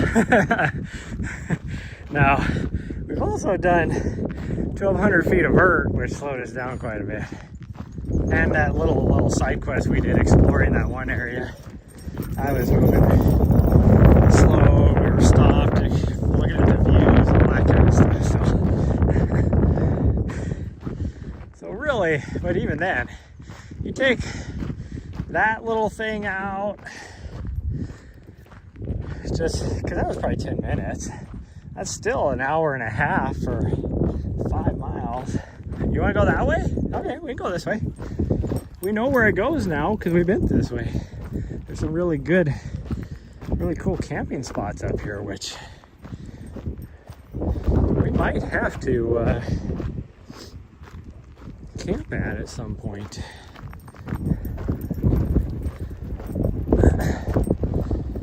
This is way better than my campsite spot. Although I would say my views are better over where I'm at. Well, I don't know. I guess I wouldn't say they're necessarily better. Like here you can see the Bradshaws. From where I'm at, I can't see the Bradshaws because I have this ridge line. The other end of it, but this ridge line. This is what I'm like camped halfway up on that day. So, well, I guess I say halfway up, but I'd be at about the same height as this. It's just I happen to be on the side of the ridge. Where we're at. About the same. Here probably. Actually, I'd probably be a little bit more.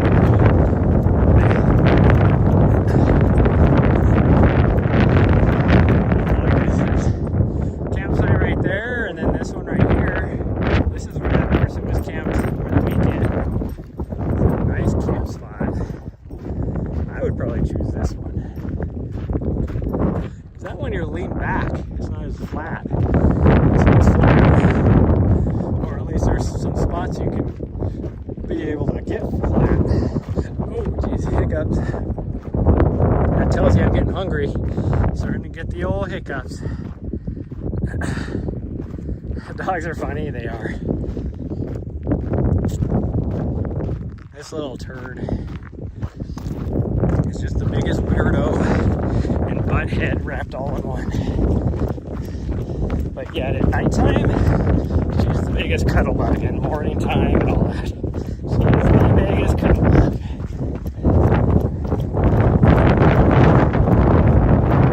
It's just funny because when, like, most of my friends see her and everything, they're always like, oh, she's so sweet and all that. And it's like, yeah. Because by the time you see her, it's like, I got all the energy out of her. So now she's in her cuddle sweet, type time of the day. Not in her butt-headed,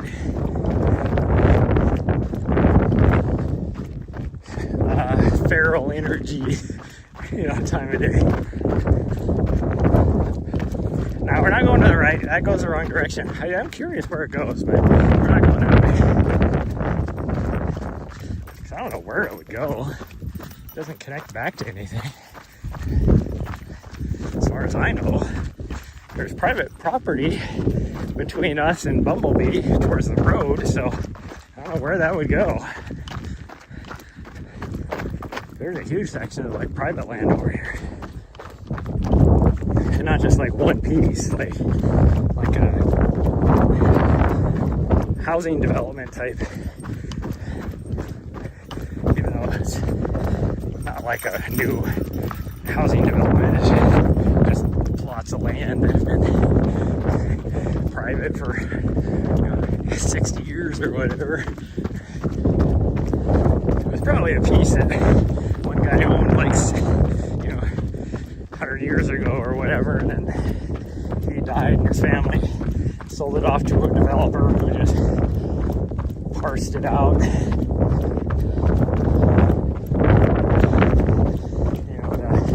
The 10-acre plots or whatever to make some money off of.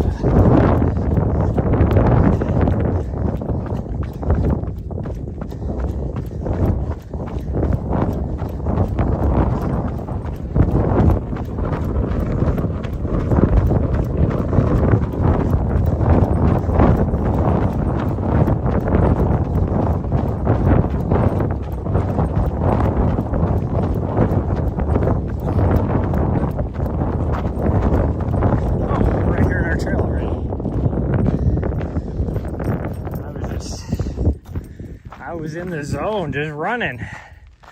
Usually she tells me when we're at her trail. Oh man. When I was in the zone, I was like, I usually hate the wind, but I was enjoying that wind because it was cooling me off a bit. Because even though it's not that hot, like I said, that sun is just baking me.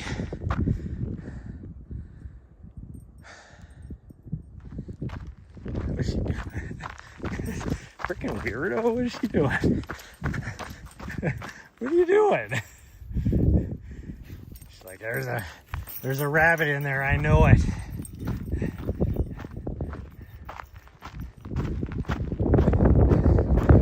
Okay, let's keep going. I feel that wind a little bit now. It's not as bad, which makes it more enjoyable. So I feel a little bit of it. Cool me off a bit. Oh, okay. We got uphill running now for the next 2 miles.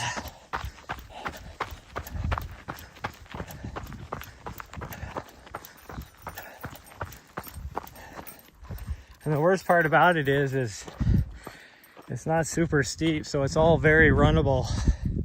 So then I feel obligated to run it. But there's sometimes when I'm like, I just need a little bit of a break. But then I feel like a wimp because I should be in way better fitness than I am right now. I'm more capable. Look how I am capable. Maybe we've ran this a few times already, and I felt strong running the uphill the whole time. But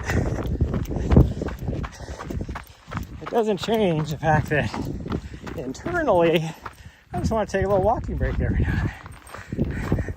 But then I'm like, no, you can't do that because I'm not getting in good training that way. So, what I will do, don't touch that, that's sharp, weirdo. She's like, oh, look at this big old cactus right here. Let me punch my nose into it. So I'm just gonna use my dog as an excuse to take a little walking break. I mean, a lot of times I have to anyways because I don't want her to lose me, but she definitely knows her way back to the van from here. And so even when she goes off trail,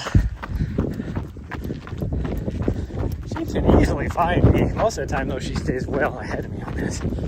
But don't be surprised if I stop and be like, oh, gotta wait for my dog to catch up, even though I don't have to. Not in this section.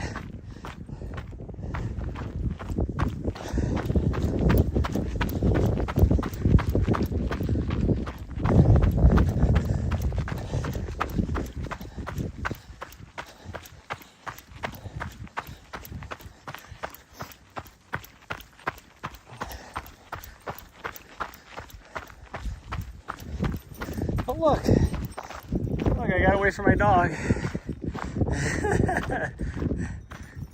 No, go chase whatever you were chasing. Don't be running back this direction. Oh, the little butthead. There, yeah, there you go. Oh, I gotta wait for my dog.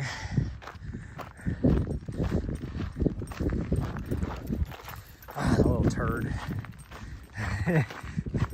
Little turd making me have to run. I guess that's why she's my training partner. She does a lot of times make me push harder than I normally would, but also she does slow me down quite a bit too when I want to push hard. There's quite a few times when that happens where I'm like, let's go, and then she's like being super slow and whatever.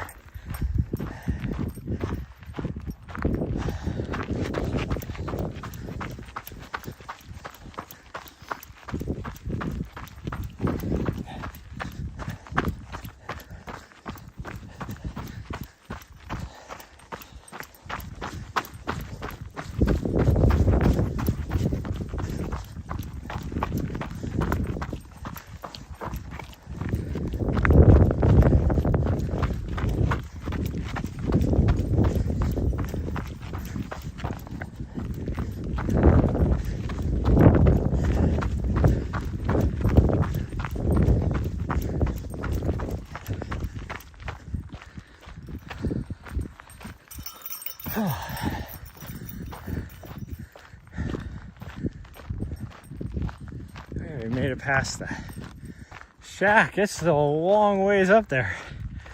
Feels like I've been running on this trail now for a mile. Not even close. Yeah.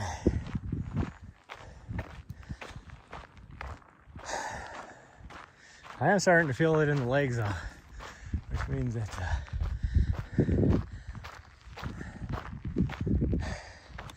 that climb at the end is going to be horrible. And we're not even going to get near the amount of vert I thought we were going to get. I thought we'd be over right around 2,500 feet. Oh gosh dang. I think I'll be lucky to get 2,000.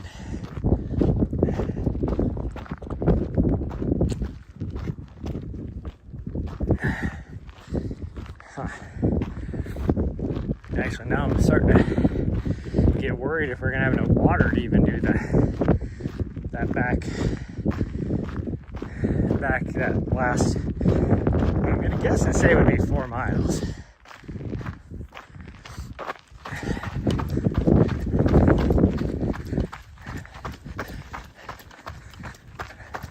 I actually don't know. I would guess and say probably 4 miles.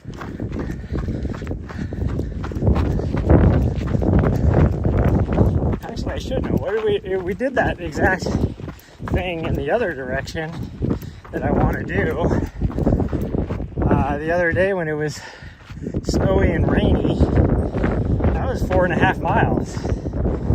So this is like 8.5. So with that, we'll definitely be over our 12.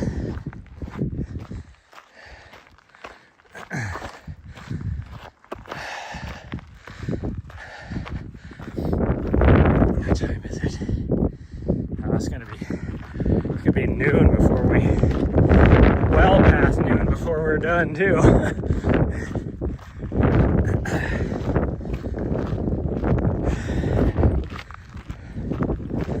And I was hoping to be out of here by noon.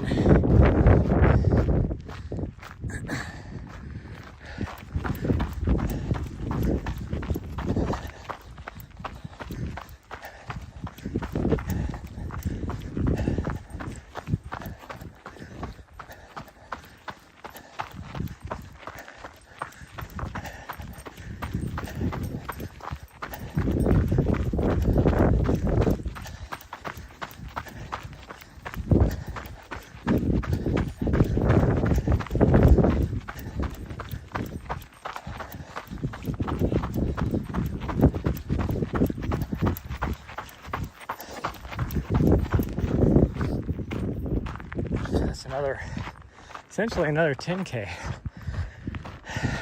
Definitely gonna take us more than an hour. Probably closer to an hour and a half. Like, we'll move good for these next 4 miles, but to climb up, I'm not gonna be moving fast.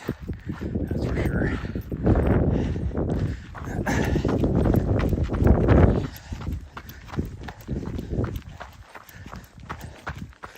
The next 4 miles will probably take us 45 minutes probably.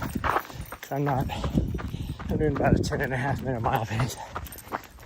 I don't see us going any faster than that. Even once we get to the high point on this trail, start to drop down.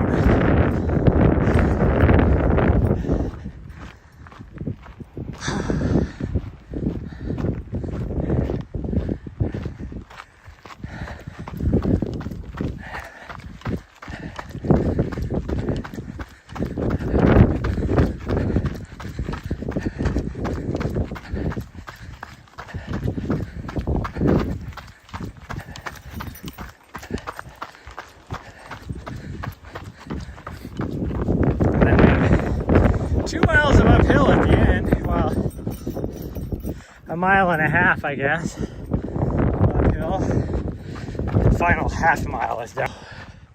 We definitely have, and that's like the first mile of that mile and a half uphill is about the same as this. Runnable, but I'm definitely gonna have to take a little breaks every now and then. The last half mile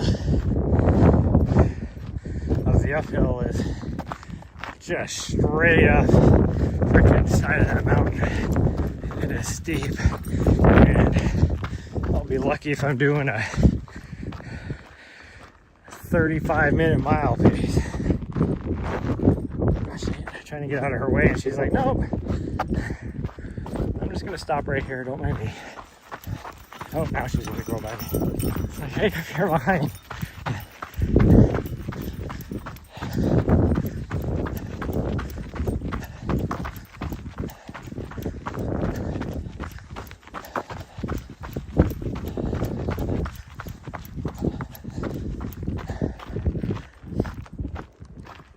Holy cow.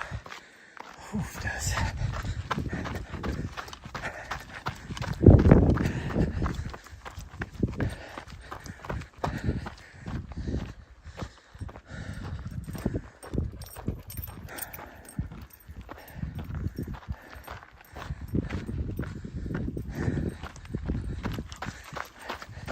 Maybe to pass through this little dead zone of signal, which is one of the steepest parts of this uphill too, which kind of sucks, but We can power through it. So my dog keeps stopping in front of me. Ooh, and I lose my momentum. Okay, I should get signal back for a little bit now as my dog tries to trip me from behind. Nice of her.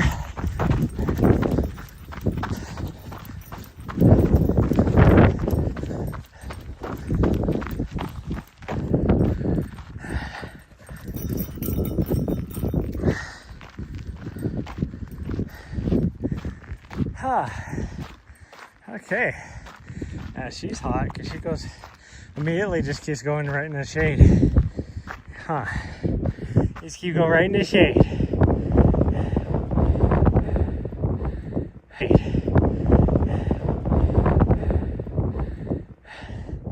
I'll hang out with you in the shade for a little bit, okay?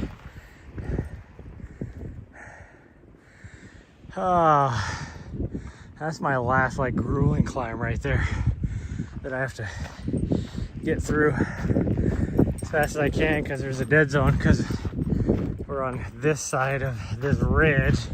The cell tower is right there.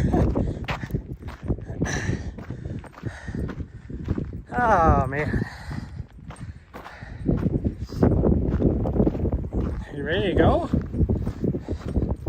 You ready? Okay. Maybe not. Yep. Maybe. Slow jog, I guess. Oh, now she's picking up the pace. Oh, now she's slowing down. Haha. I grabbed your butt. Why are you running right next to me? I mean, I understand that you want to, as you feel like we're part of the thing together, but you're tripping me. The trail is not big enough for both of us. Get going. She's like tripping me or pushing me off into the cactus. One of the two. I don't know what she's trying to do. The trail is not that wide for both of us to be running right next to each other.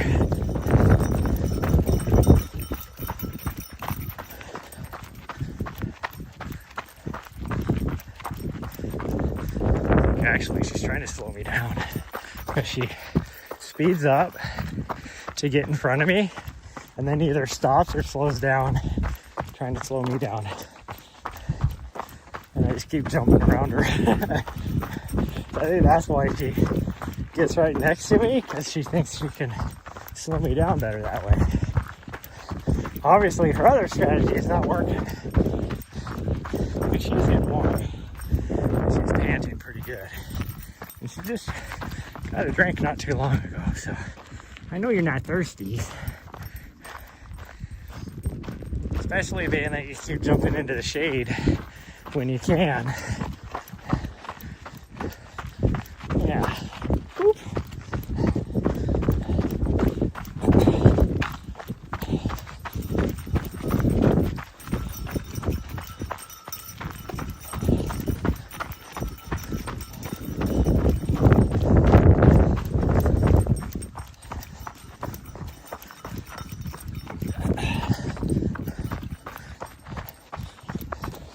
Would you stop getting kicked in the face?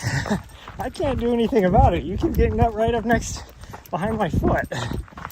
It's like every other back kick is my heel smacking her in the face. It's like, that can't feel good. Go around me. Yeah, we're going. I just need a little walk break because I'm out of breath.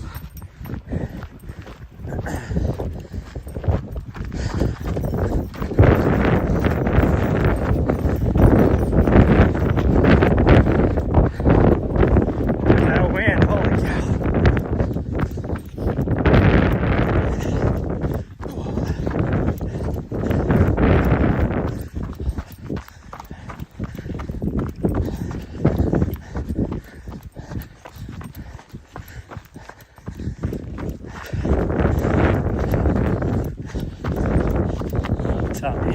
Yesterday. Now, let me explain how I got to it first. I was just like, because she sits there and just takes getting kicked in the face like she thinks she deserves it or something, and I was like, but you're a good girl, you don't deserve that. Well, that just made me think of a meme yesterday that I saw where this lady's, you know, kind of on a date with this, I think it was like a yellow lab or something, sitting at in a restaurant at the table, and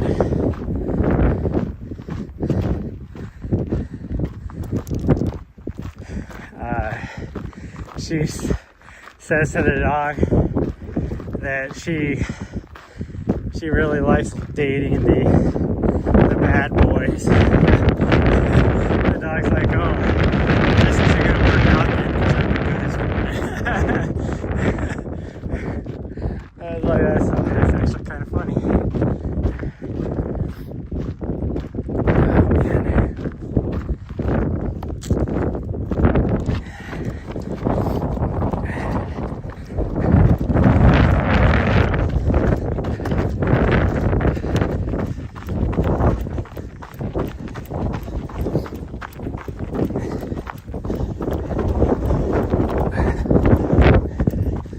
We're definitely only going to make it part way. We're not going to make it the whole way there tonight. Ah, man. Because I need to...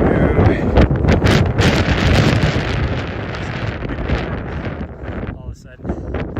I need to stop at the truck stop. And then also... I need to get fuel, get some diesel for my heater, just in case it's cold wherever we're going tonight. Like, I haven't used hardly any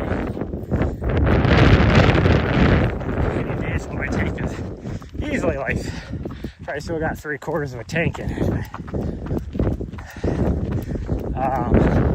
And also fuel up my van too, just in case. I mean, mileage-wise, we could easily make it. I'd have like 150 miles to spare, but you never know. So I don't trust like that. Ooh, that wind is nuts! Holy cow! It's just super gusty. That's all it is. Oh man! And then. Also on our way by, like at Wilcox, I need to fill up my waters too. So, all of that is an extra hour. So even if I left right now, and like I said, we're still going to be, well, it's going to be 1 o'clock before it's going to be 12:30 before we're done with the run. It'll be 1 o'clock before I'm even,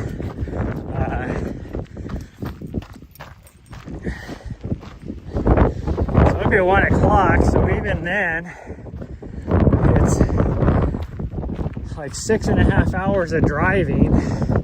So another hour to do everything else. We're looking at 7.5 hours. That's the best case scenario, 7:30 tonight, which is an hour after sunset. I think we'll probably just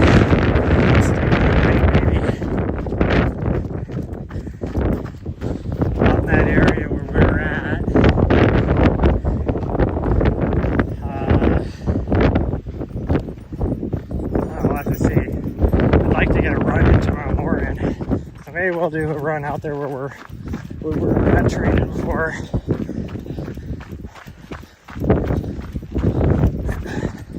And then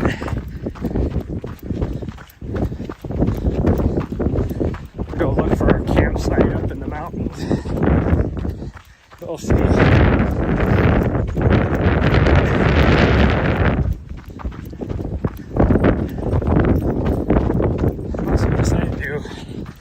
Could do Madera probably for a night. It's probably not that busy. Probably be able to find a spot. But then we're not going that way. I don't know. I don't know what we're gonna do. And then I can fill my waters up at Madera.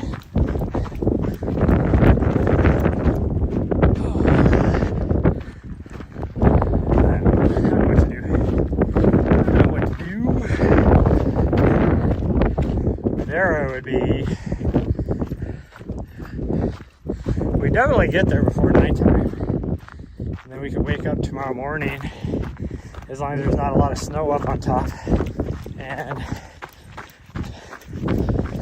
climb to the top of that. It'd be about 10, maybe 11 miles, unless we decide to do the loop, and we'd get about 3,500 feet of vert. And that's what we'll do.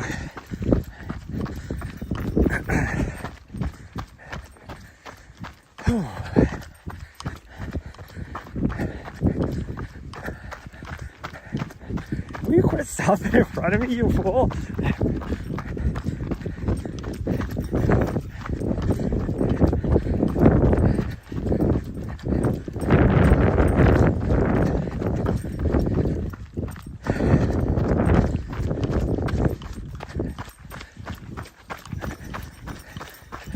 2 years ago, there was a lady that we saw. We were running up in Nesta, my last beach sled. We were running up. That wasn't 2 years ago. That's 3 years ago. Maybe I didn't have my dog. Maybe it's just me. We're going up Mount Wrightson. Actually, we were coming down, or me. It was just me. I thought it was 2 years ago.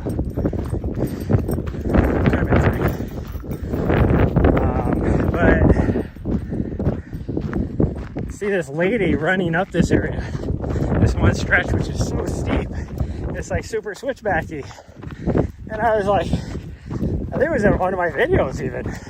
And I made a comment about, like, gosh dang.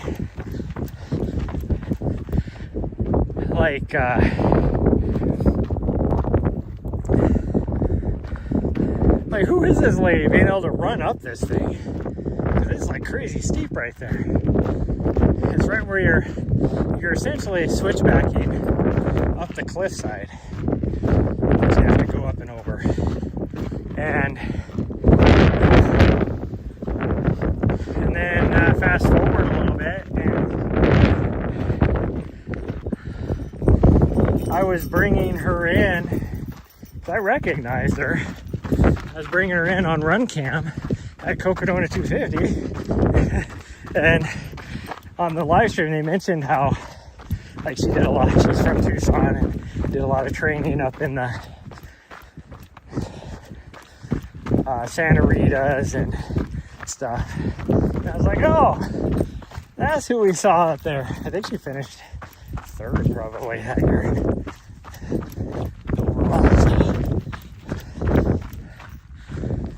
So she indeed was a very good runner.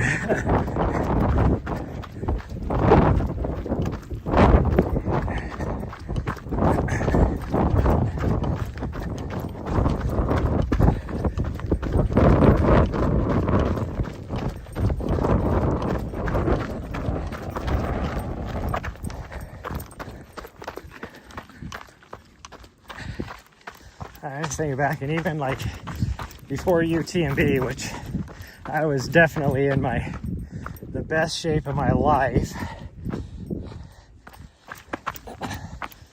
But even at that point, I don't even think I could run up that trail where she was running up.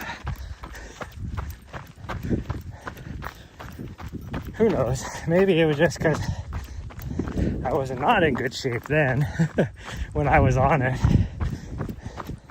So maybe it felt way worse than it really was. But, so maybe I would be able to, but.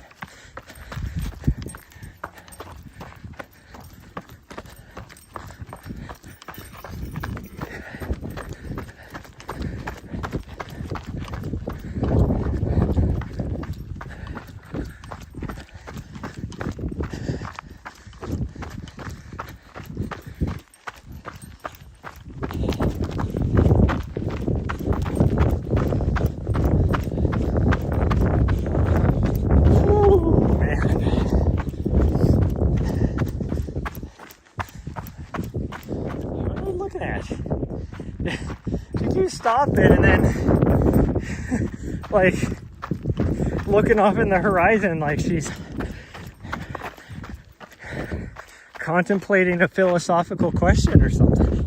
Yeah, what are you doing? What are you doing? Oh, she's like, I just want the butt scratches. Give me them butt scratches, huh? Yeah. Oh, now she's ready to go again. Looks like I got me some butt scratches. Those will last me a little bit.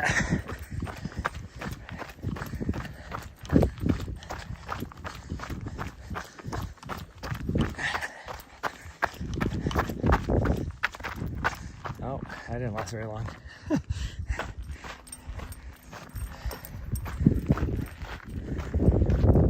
Whew, man. I just farted a little bit ago, and even with the wind blowing like it is, that was awful. I'm hoping fresh air with the wind blowing, and it still burned my nostrils.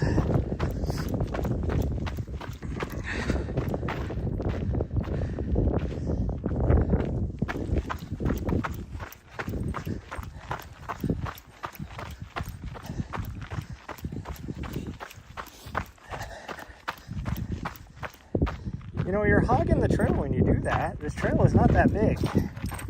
I mean, this is the single trackiness as a single track can get. Just keep stomping across the whole thing. Like, I have a hard time even getting around her at all.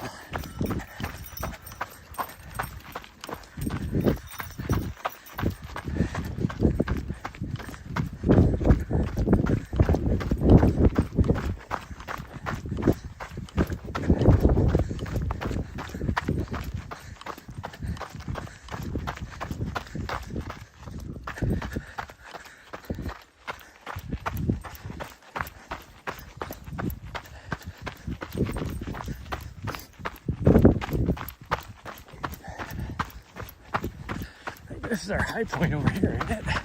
Or was it back behind me? We're kind of doing downhill, but not enough there. That was the... No, I think we are past the high point. We got a little bit of a climb up here, but it's not much of one. I think the only reason why we have a climb is because we dropped down into the drainage area, and then you have to climb back out of it.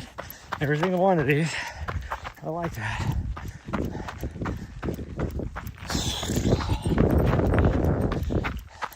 It's surprising how much climbing you have going back this direction.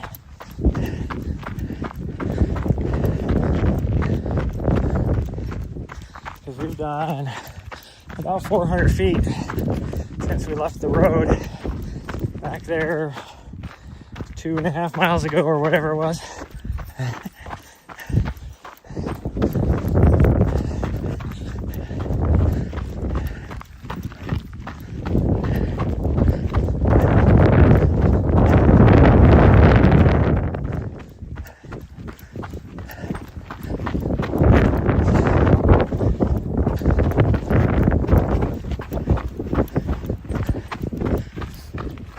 Maybe we will get 2,500 feet out of this. Well, if we decide to do that. I don't know if we're going to do that extra. Oh, I'm going to have it in me. Let alone is she going to have it in her. I don't know. Because to do the extra, we have to go all the way down there and then come around up over that and then back the backside and up and over. I don't know if I'm going to have that in me. Oh, because we have to drop down in order to get to the trail to go around the end. I mean, we're going to drop down easily another probably 300 or 400 feet from the road to where my van's on. So that's an extra 300 or 400 we have to climb to get to the top of that. So that would be about 800 feet, easily 800 feet. Might be a little more than that. So we're at 1550 right now. So it would be probably 2,300 feet of vert. fact that I don't have any nutrition. My legs are starting to get a little wobbly. I've been at this for 2 hours and 15 minutes.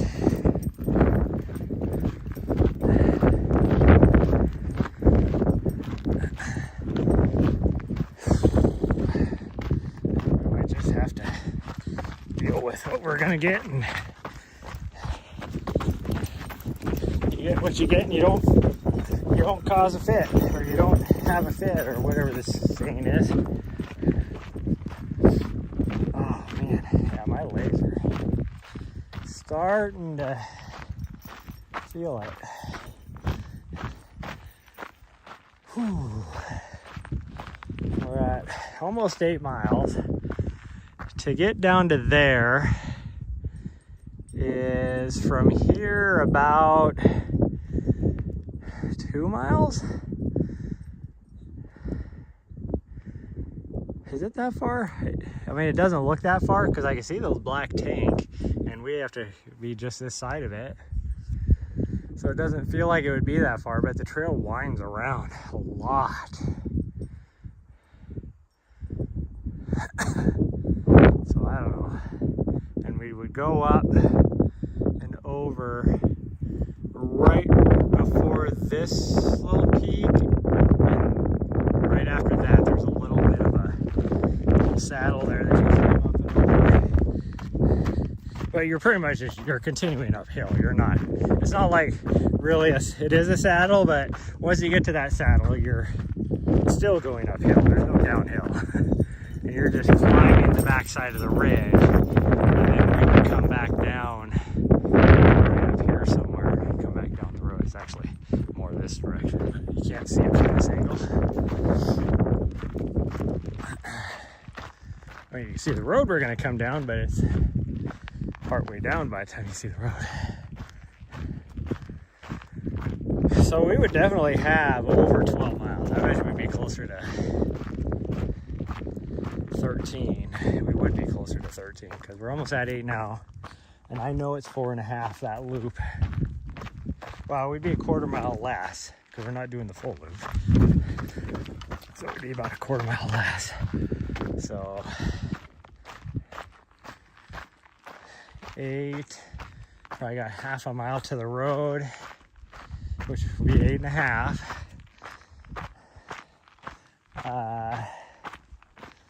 And then 4.5, that'd be 13 minus 1/4, so we'd be just shy of 13. Jeez, I don't know if I have that in me. I don't know if she has that in her. I'm almost out of water too. We're easily talking another hour to do that.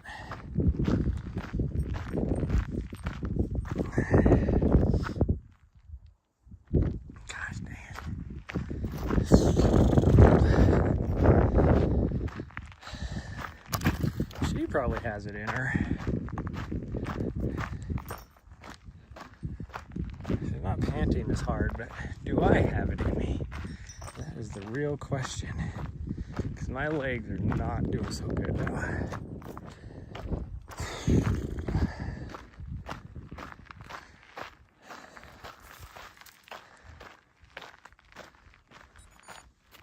Yeah, there's our 8 miles right there. What is she doing? What you doing back there? Get your butt up here.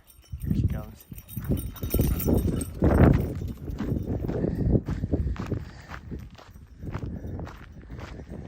Oh man, I don't think I'm gonna be able to. I don't think I got it in me. If I would have brought nutrition, easily.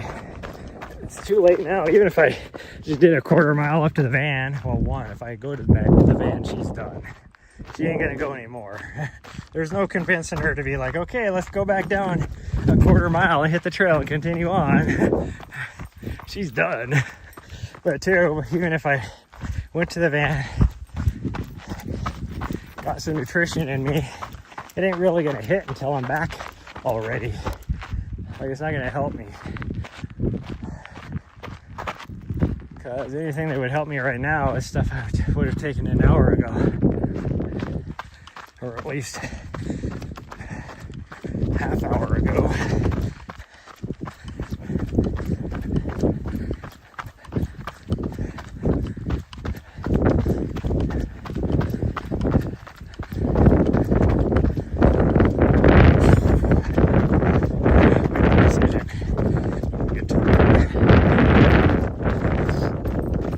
If anything, we could run down to the tanks and back, at least. That wouldn't be as rough. Way back would be uphill, but it's no 1,000 feet of uphill. Still have to convince her to do an out and back, but I think I'd be able to. I'm not going to get the bird I wanted for the day, but definitely get the mileage. That also goes against what I've been saying about this training block is vert is my priority focus, not mileage.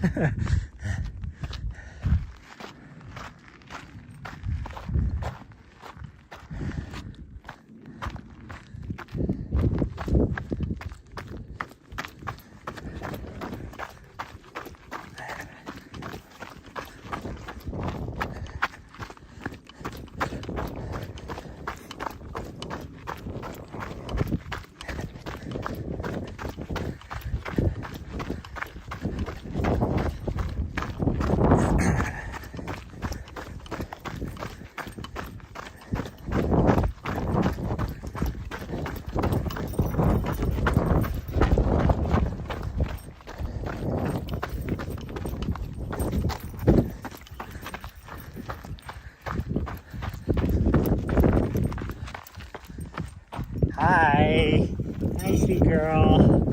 Yeah, I think she's done. I don't think we're gonna be able to do any more. She is not about that lifestyle right now.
Could just try and go past the van, climb to the top of the ridge and back down. Won't get our mileage, but we'd get our vert.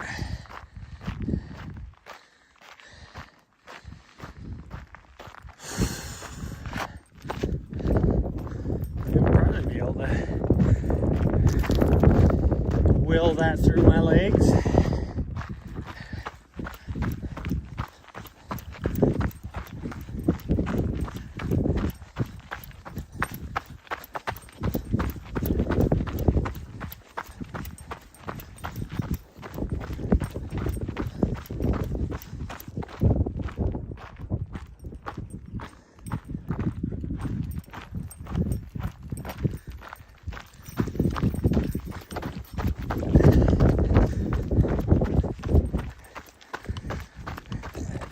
Ooh, I'm definitely hungry.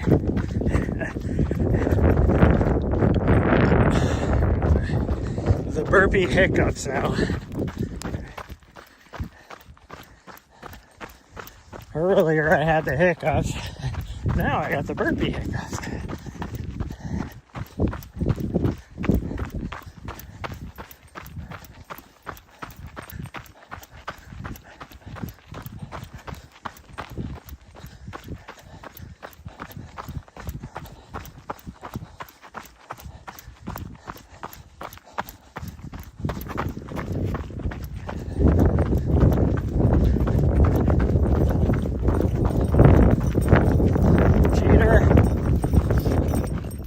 Cut right across that drainage, you little treater face.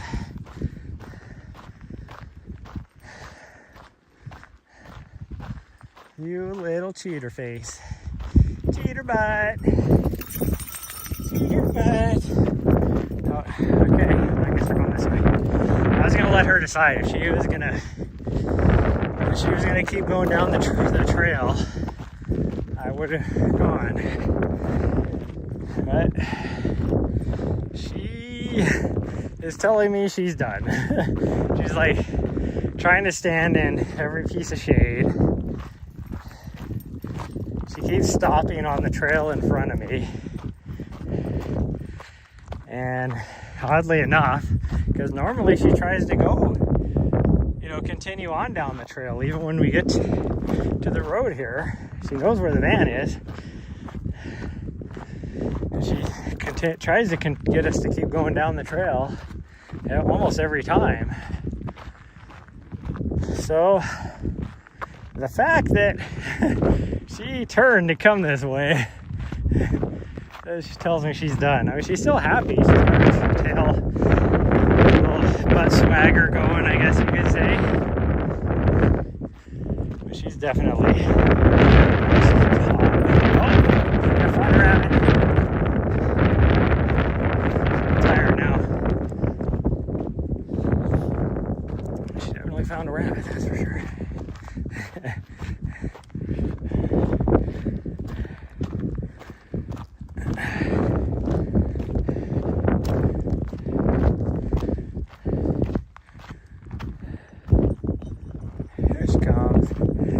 Tail's wagging even more because she had to meet her. She's like, that was so much fun. I'm exhausted and hot. That was fun. Yeah, her tail wasn't. Even after that, her tail's not really wagging. It's just sticking out, kind of slightly drooping a little bit. That tells me that she's done with the run.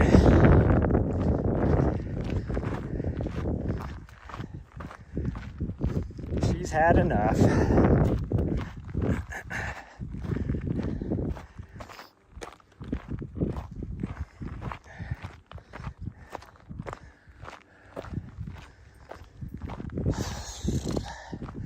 Yeah, we're gonna be close to our. Let me change cameras.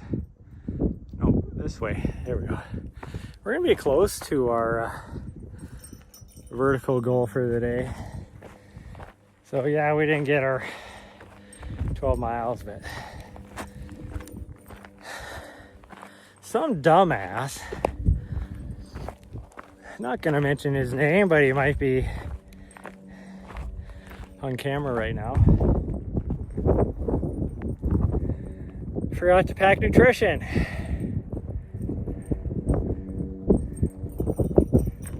What are you doing? Well, if you're gonna just wander around, you know where the van is.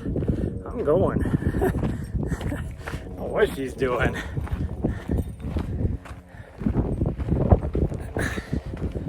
So my legs are a little wobbly right now, and surprisingly enough, we're both almost out of water.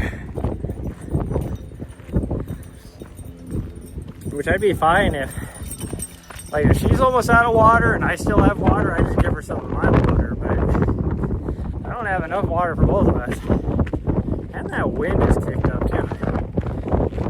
I hate the wind. Beautiful day. How's your hike going? Got a 12 mile. Well, we ran most of it. We're just on the last quarter mile back, but we didn't even go. I forgot to pack nutrition, so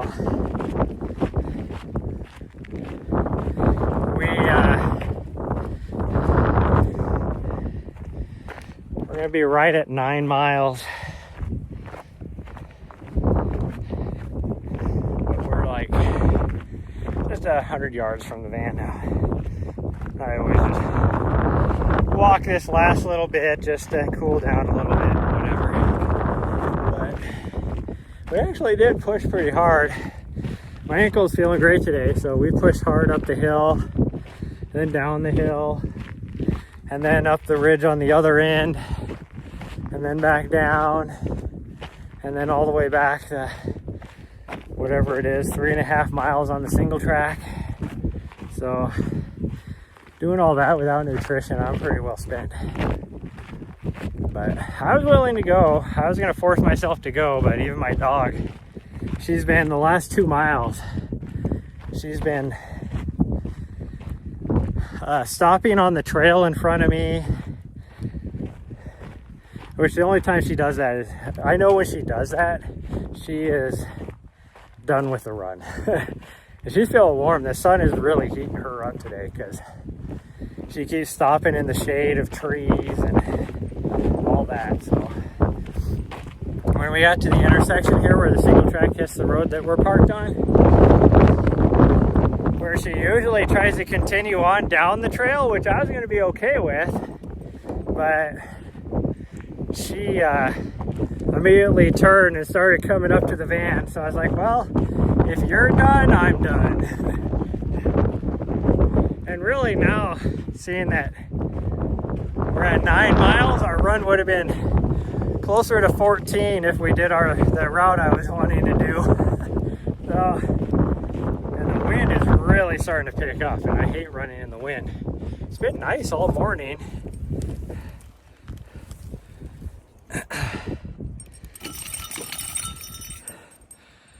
Great ankle better, yeah, it feels great. Like after last night, so I spent, after our little leisurely hike we did yesterday, because I wasn't able to run, I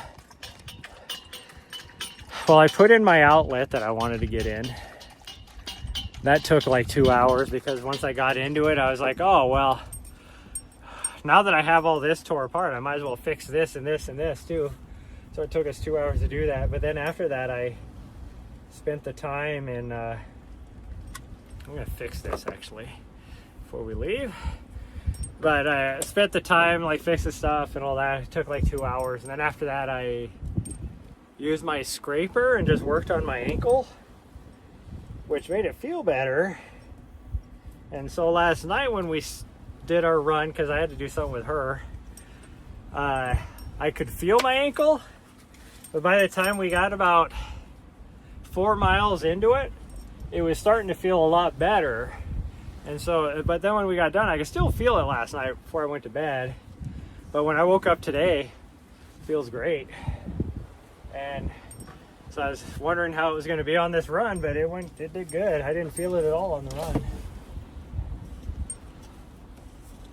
Woo, that wind is cold on a sweaty shirt. Oh man. Okay, well, we're only 300 feet shy of my vert goal for today, but we got to drive now, so I gotta get everything packed up, and we're gonna move. I'll decide before we leave. We're either gonna go down to Madera Canyon and just stay a night, climb Mount Wrightson tomorrow morning, so I won't be able to live stream that, or we're gonna go all the way down south of Wilcox in the Chiricahua Range,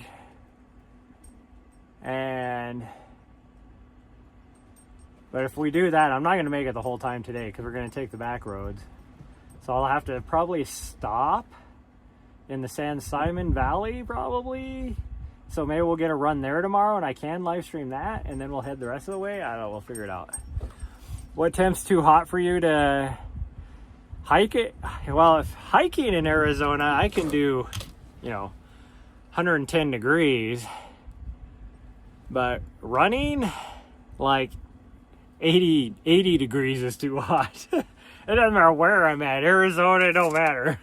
80 degrees is like like when I was in DC, if it was above 80 degrees, it was miserable. I would still run, but it was miserable. But it's a lot more humid there too. You're talking 90 to 95% humidity over there when I was running in that. But hiking, yeah, I can do 110, 115, you know, right around there. I mean, really, I could do whatever temperature if I'm hiking, because once you get above 110, there's not really a big difference.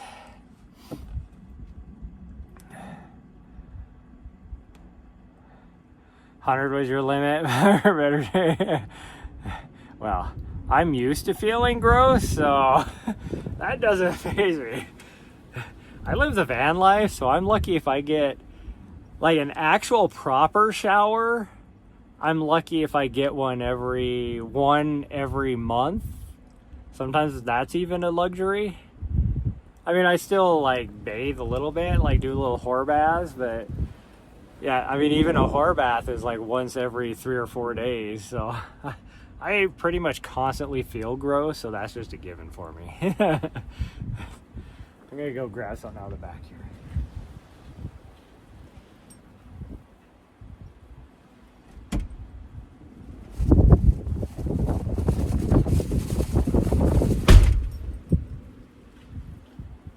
Woo, it's windy.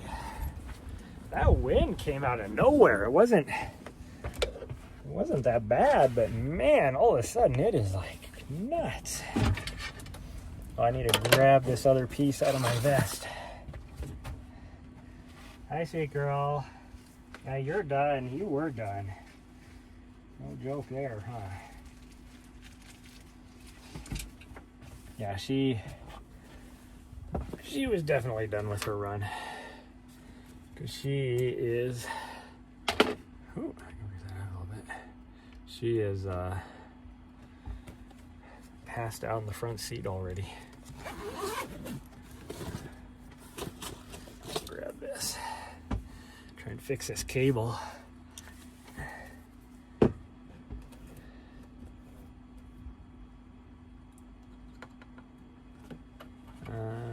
Which way do I put this on? This way? Yeah, that way. So if I put it right there, I should be good.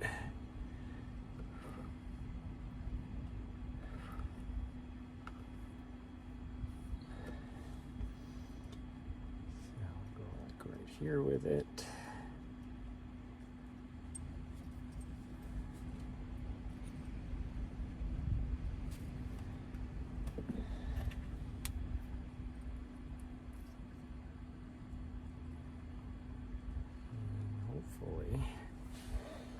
Hopefully that'll work.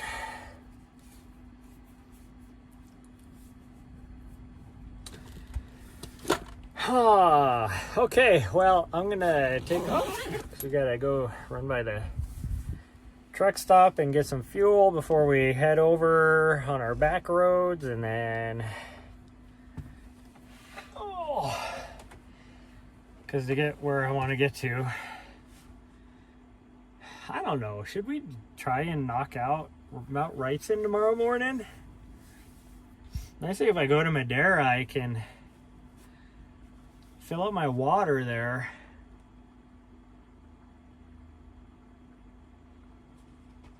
Do I have it in me? I wish I knew what the conditions were up on top of Mount Wrightson. If it's super icy, I'm not going to go, because there's some of those, there's sometimes where the trail is like cliffed out, and she would like, the chance of her sliding off over like a 100-foot cliff is too great. Me, I'm not worried about, because I can put my micro spikes and I would take them anyways. If it's not icy, maybe we could do it. If it is icy, I don't want to like go there for nothing, although we would be able to still get a run in. I just wouldn't get in as much vert, like, because we could go run around the backside to Elephant Mountain or something.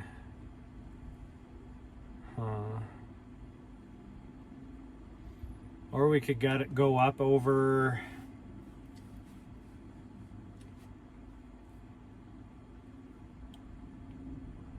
whatever that other saddle is has something to do with water.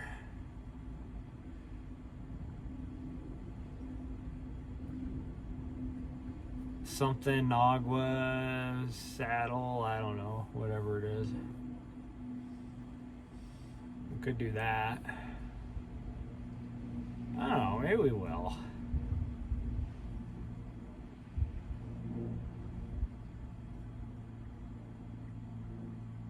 You know more than you.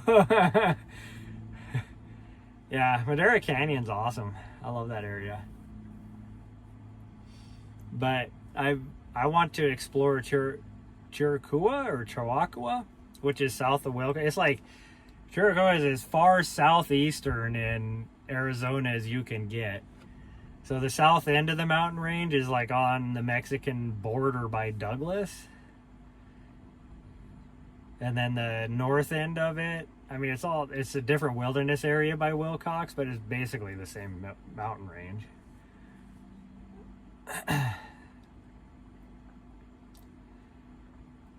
Yeah, Twin Cast, if you haven't been there, at least go there to the National Monument area. There's some really cool hiking trails. But I want to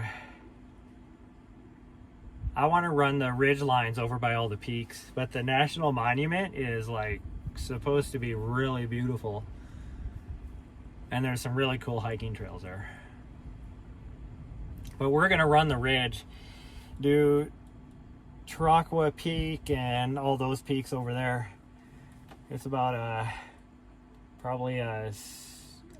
we would do it as an out and back, so I want to say it's probably like a 16-mile out and back with lots of vert. Oh. Yeah, front page picture is amazing. Yeah, that's probably the National Monument is what you're seeing there. What's up, Rocks? What do you think about when running long miles? Honestly, I think about food and what I'm gonna have for either lunch or dinner, depending on what time of day I'm doing running a bunch of miles. Which typically I do my long runs in the morning, but yeah, so I'm thinking about what am I gonna have for lunch?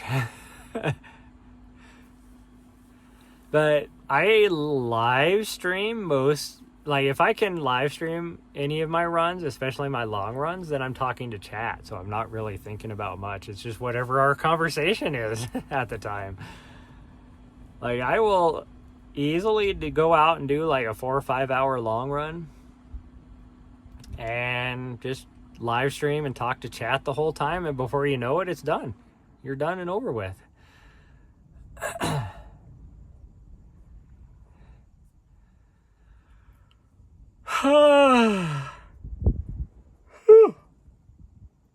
Okay. Well, we're gonna go because we're gonna take off. We're gonna get out of here because the weather is supposed to get pretty crazy here for the next 2 to 3 days. So, how many miles will you get done in 4 to 5 hours? Depends on if we're doing a lot of vert or not. If we're doing a lot of vert, I'm looking at anywhere from 20. Probably around like 20 to 24 miles usually, I would say. If you're doing anything with 3,000 to 4,000 feet of vert or more, 5,000 feet of vert. Be about 5,000 feet of vert would be closer to the 20-mile range. 4,000, 3,000 or 4,000 feet would be closer to 24, 25 miles. But if I'm just out doing moderate vert for 4 to 5 hours, you're talking 50K, so 32 miles or so is what I would do. A marathon, yep.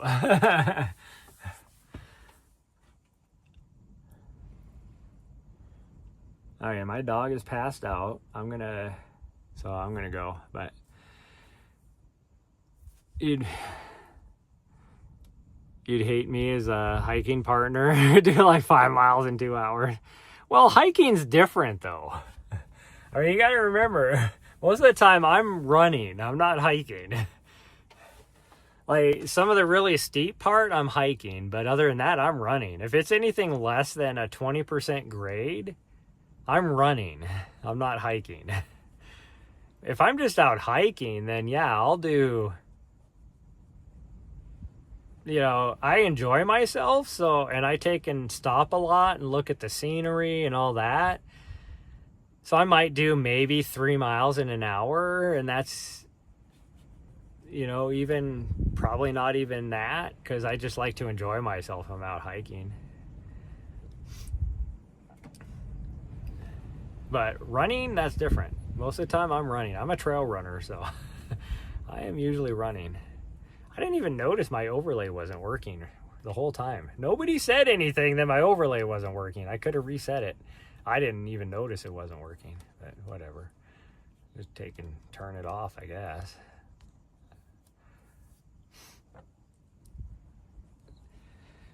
Okay, well, that's going to be it, everybody. Thank you so much for joining me today. We got to drive about 6 hours now because we're going to take the back roads. If we went straight down to where we're trying to get to, it would be only like 3 hours, but we're going to take the back roads just to see more of the state that I haven't seen. And who knows, if we see like a really cool spot on the way, we might just stay there for the night. But I do want to get as far away south as I can because, like I said, it's supposed to get nasty here for the next 3 days. The high tomorrow, where I'm currently located, is supposed to be like 42 degrees, and it's supposed to be raining by, I want to say it was like 3 o'clock this afternoon. It's supposed to start raining here, and it's not going to quit.